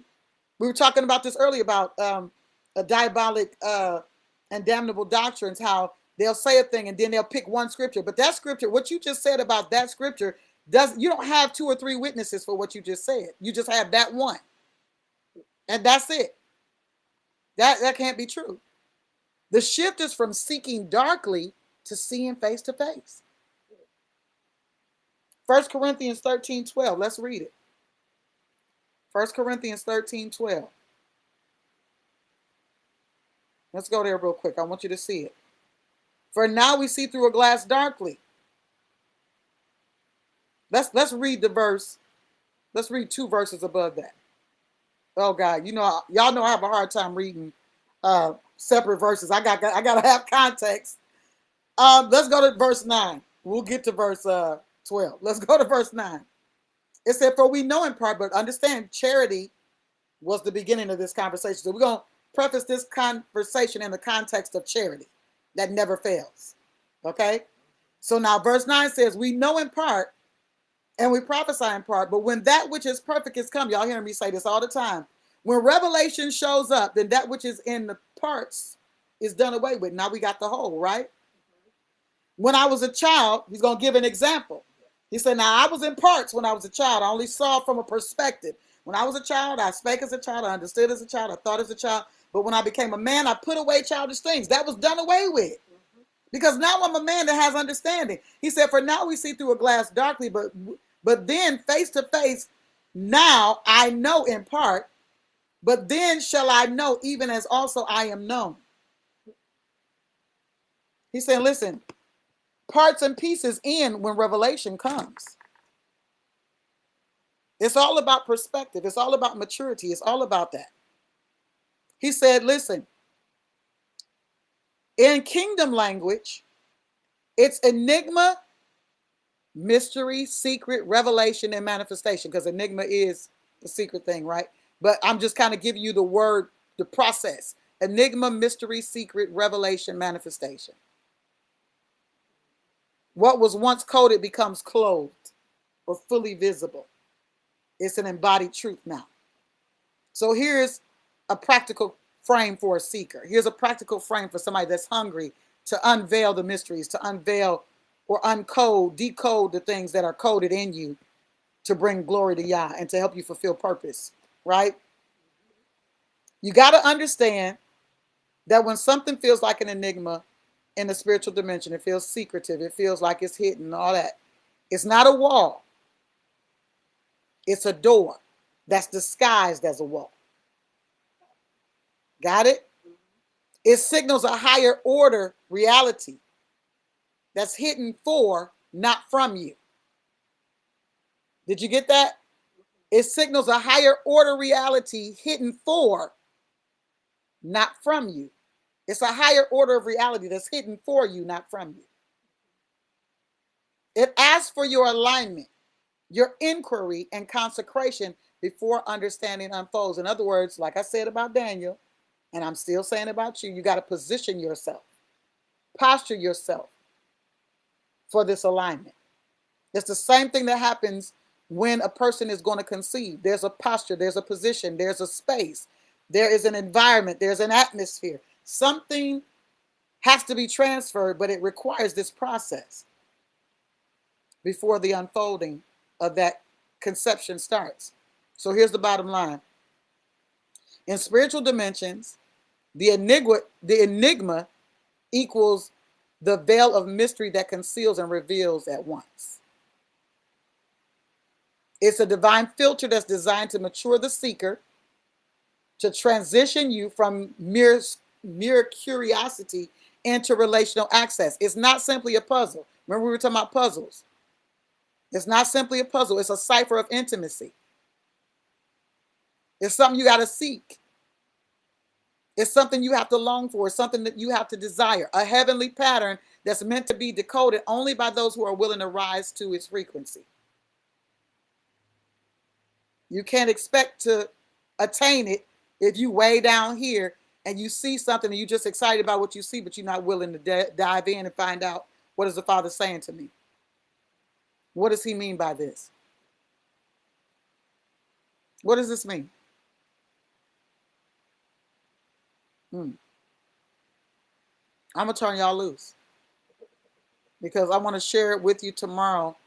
We're going to definitely get into the core of what the Moed Sukkot is about.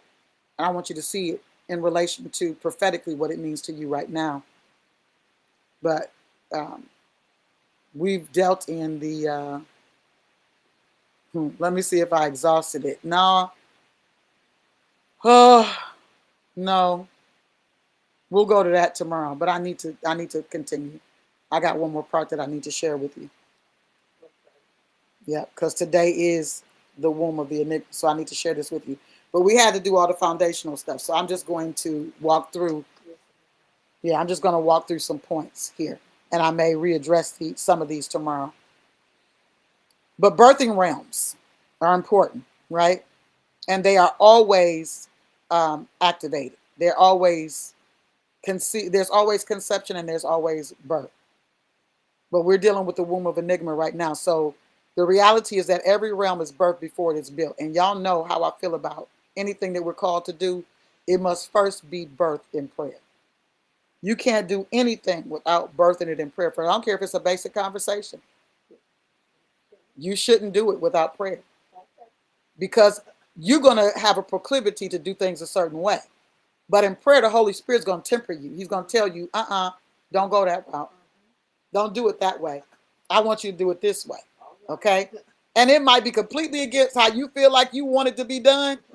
But he knows what's best because he's trying to reach a person through the conversation. Not condemn them, not pull them down, not destroy them, but reach them. So every realm is birthed before it's built. And every dimension begins in concealment before it becomes habitation. When you think about all the things that you're looking at today that are created, they happen in the mind of somebody. It was secret before it was present. It was secret before it was manifested. So before the manifestation of sons, there is the womb of enigma. This is that secret place the Father already had in his mind about us. What it was that we were formed to do. What he said, I knew you. You might not even know you yet. You might be 85 and still don't know yourself. But I knew you. That means Who you are is still a mystery to you. But the mystery is not denial. Mm-mm. The mystery, the enigma, it equals gestation. You know the gestation period of a thing? When it's growing into a thing, that's that incubation period. It's a divine incubation. This Sukkot dimension calls us to identify the structure of the house, the man. That's what Sukkot is about. It's about this structure that's built. And it's using temporal or earthly things. The new tabernacle, right? This is calling us into this place to identify the new structure. Heaven is no longer seeking to fill perishable tents, but eternal ones. Living men and women is what he wants to inhabit. The blueprint matters though, because the Mashiach is not a religious mascot. That's what people have made him. They're making Jesus a mascot. They're making the Mashiach a mascot for religion. But the master was a prototype of sonship. Y'all hear me saying this all the time. Showing sons how to walk with the Father and exercise inherited dominion. So the voices we subscribe to become the architects of our inner space. That's why we're going to deal with these Satans, because I want you to know what's talking to you. The voices we subscribe to become the architects of our inner space. And these voices can sound close to or similar to or like. It sounds good, but it ain't good. That's what Sis was saying earlier. I'm tired of, dealing with, I want to feel like, I'm searching for this feeling. The first day is about locating it. Well, this day is about locating and preparing the womb for the right blueprint. So you got birthing realm defined. Let's look at it. What is a birthing realm? It's a spiritual environment where potential is being formed into identity. So if you were a construction worker, you would see it as a construction site inside you for a new tabernacle. It's a location that's been chosen to establish something. When you listen, hear this. It's not just birthing assignments. That's not what Abba's doing. He's not just birthing assignment. He's birthing a structure of sonship that matches heaven's design. And what is being birthed? The blueprint of heaven's sons on earth, assignments that manifest dominion, innovations, technologies that reflect kingdom order, mantles to carry governmental weight, and nations within people, carriers of cultures of light and salt. Romans 8:19 discusses the fact that creation is not waiting for talented people, it's waiting for fully formed sons, tabernacles built to specifications of heaven. The Mashiach is the master plan. He was a living pattern. Now we are called to be living patterns for those that will see us. So the womb of enigma. Why does Yah hide destiny and mystery? Because some people be like, I don't know why he just won't tell me. Why God won't just tell me what he wants? Because blueprints are sacred. And they're detailed. And they're specific. When you think about somebody getting ready to build a $1 billion skyscraper, do they put their blueprints online? Not every eye can read the plans. Right. The enigma is an architectural veil over the next dimension. They're going to see it when it's built. But the plan is not for them to see. The blueprint is a mystery to them. So revelation comes in codes, it comes in dreams, it comes in riddles and impressions as well. You could kind of have an impression of something. Most people say, I feel like. You're getting an impression. You got to determine impression from feeling. So protect premature exposure. These impressions, all these revelations, these codes, these dreams, these riddles and impressions come to help us protect premature exposure. They come to help us train discernment and maturity. They come to align us with heaven's building standards. Oh my God, every time I think about the building standards, I think about the tabernacle and how it was given to Moshe, but then given to sons that would build it because they had the anointing of building. They understood how to create the things, the articles of the temple. They understood how to build all of the stuff that was going in the tabernacle and how to teach people how to help them. So stages of divine birthing, here it goes. Conception, which is a spiritual seed. That's where the blueprint is deposited. Pregnancy is the process. That's where the structure begins to take shape within. Labor is the pressure. And some of you are beyond the conception and beyond the process or the pregnancy, you're in labor and you're feeling the pressure. And this is where a lot of people fold and begin to abort the mission because they don't want to come through that pressure, because that's the testing and the contraction of the old forms. Then you got delivery, which is the manifestation. The new tabernacle appears. Who you are as a son begins to appear. So the key principle is, if you misinterpret the enigma, you'll abort the building.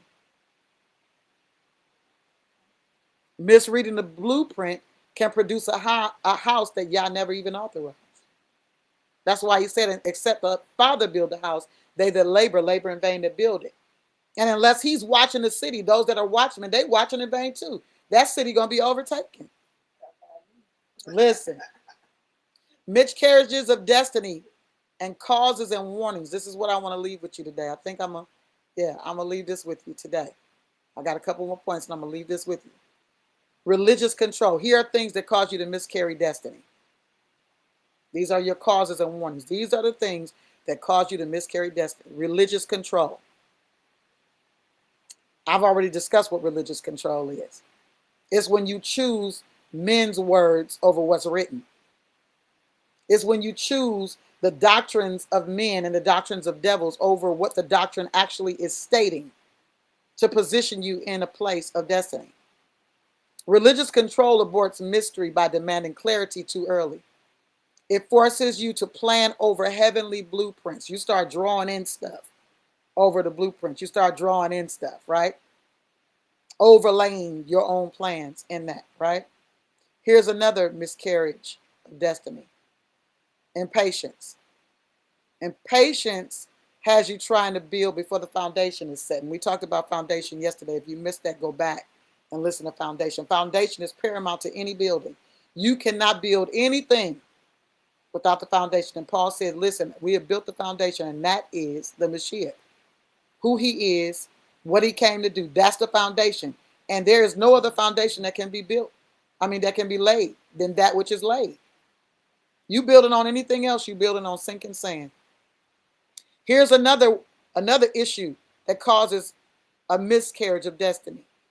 Wrong midwives. We're going to talk about midwives a little bit this week too. Letting unskilled voices draw your design. Wrong midwife. The architects you listen to are going to shape your space. You remember the midwives that Jochebed had, Moshe's mother. They protected that baby. They had an assignment. They had an instruction from the powers that be. But no, they didn't do it. They didn't do it. So letting unskilled voices draw your design it's a bad move, because that's going to wind up in utter destruction. A lot of those other babies, they wound up in that river. Them boys, in that time that Moshe was born, those boys wound up in the river without an ark. But because these midwives were connected to Jochebed, Moshe's mother, and they had a value for what she valued, they protected that baby.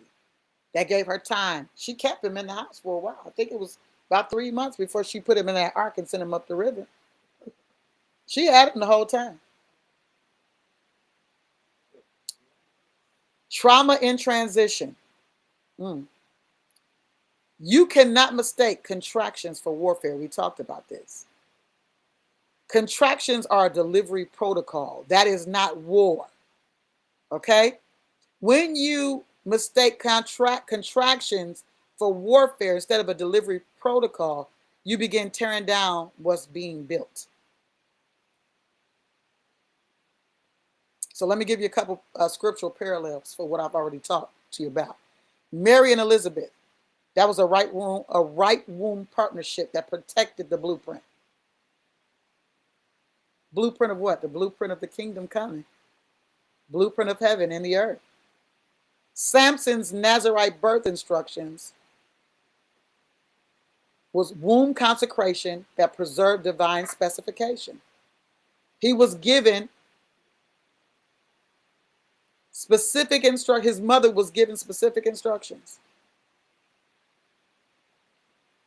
to protect what was consecrated, to preserve what was consecrated. Israel in the wilderness, a pregnant nation miscarrying in rebellion by rejecting the heavenly pattern. They rejected it. They created idols themselves. They began to serve other gods. They denied going into the promised place. Then turned around and said, we changed our mind. We're going to go. Well, he ain't with you now, so don't go because you're going to die. They went anyway and died. So in this Sukkot dimension, we choose whose voice we build with. That's what the Father's declaring to you in the season. You got to choose the voice you're going to build with. Whose blueprint we follow is a choice we have to make. And whether we're going to become the living tabernacles Yah designed from the beginning, that's a decision that has to be made in this hour. Now, let me give you some birthing protocols so you'll understand how to carry what heaven is conceiving, what you're conceiving by way of heaven. That's what I want to say. Heaven's blueprint requires protocols. And the womb of enigma must be guarded from defilement and distortion. We've talked about the defilement, right?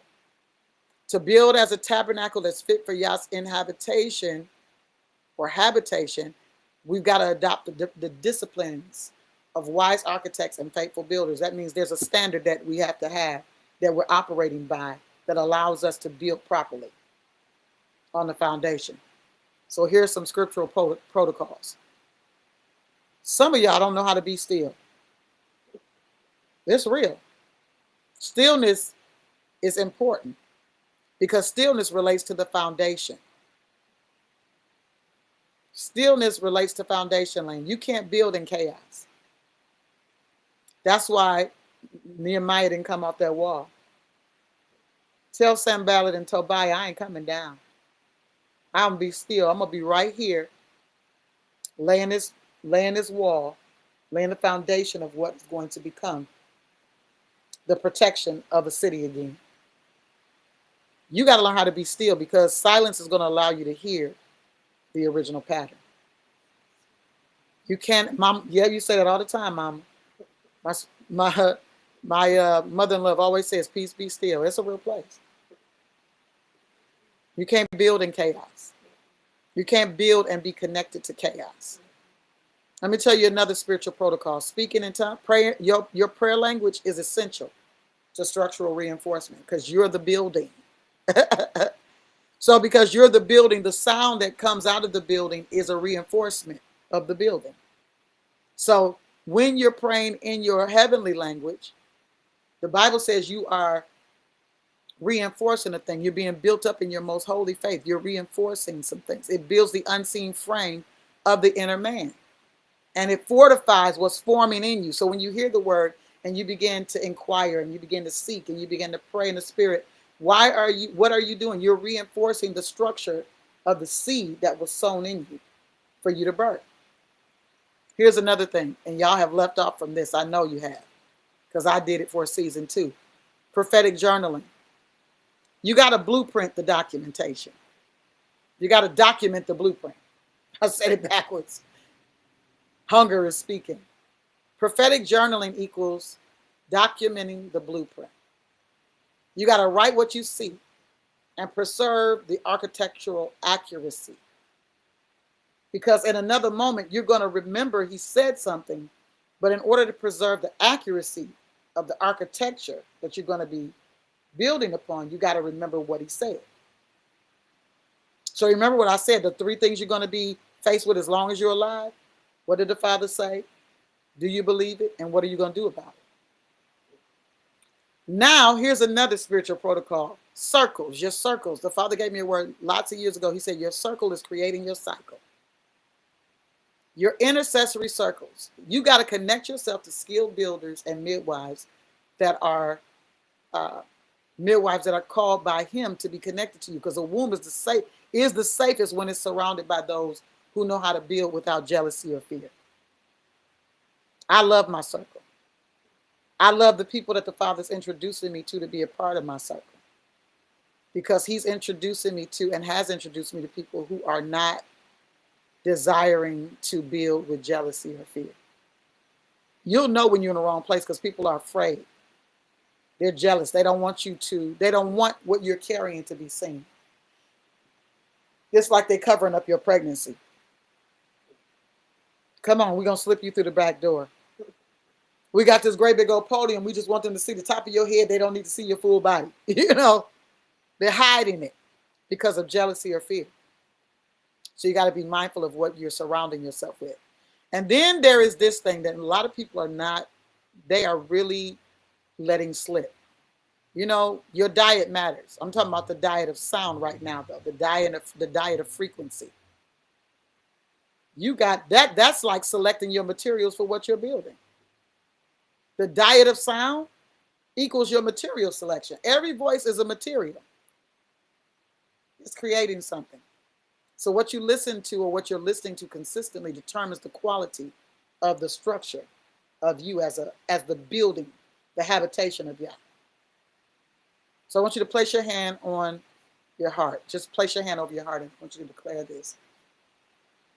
I am aligning with heaven's blueprint. I'm not going to miscarry mystery. I'm going to build according to pattern because I realize that I am the tabernacle of Yah. Here's a birthing decree for you guys. I want to leave you with this. I received the pattern of sonship from the Mashiach. That's that acknowledgement, right? First, and then believing that the Father raised him from the dead. So it's a whole pattern here. The firstborn among many brethren is what he was. I refuse to build with corrupted materials or unauthorized voices. My inner chambers shall be structured by righteousness, peace, and divine order. I yield to the architect of my being. I decree that the realm conceived within me will come to full term and manifest as heaven intends. I am a womb. I am a weapon. I am a house. I am a habitation. And that's what it is. For Yah's glory. That's what it is. So here's the closing charge that I'm going to give you. Tonight, I want you to leave this realm of vague longing and enter into the realm of intentional construction. This is your charge. Stop saying, I don't know. And go into the presence of Yah and get clarity, get understanding, be relational. Because what Yah has conceived in you will not die in formation. You are not just carrying a revelation. You are becoming a dwelling. You are becoming a revelation. You are not just birthing an assignment. You are becoming the architecture of heaven on earth. Build according to the blueprint. I'm going to turn y'all loose and we'll come back tomorrow. I'll be with my brothers tomorrow. I'm excited about that. We've gone 3 hours. I want y'all to go back and listen and take notes. I hope you did because you're going to need to go back through this. Because between now and the new year, which is March, April for us in Passover, you're going to need to rehearse these things and identify specifically what heaven is saying to you regarding the womb of the enigma, regarding birthing, cutting, and coding. This is Apostle Crystal Lee. I am signing off. And I'll see you tomorrow at 3 p.m. Eastern Standard Time for the Enigma, Cipher 3, birthing, cutting, and coding. I don't know what I'm calling it tomorrow because he hasn't revealed it, but I'm going to find out. All right? Listen, the body is not a me thing. It's not a me thing. It's about us, right? The body is not a me thing. It's a we thing. I'm thankful for you being here today, and I'm looking forward to sharing this time with you tomorrow. Listen, you're blessed, and don't forget it. Until next time, shalom, shalom.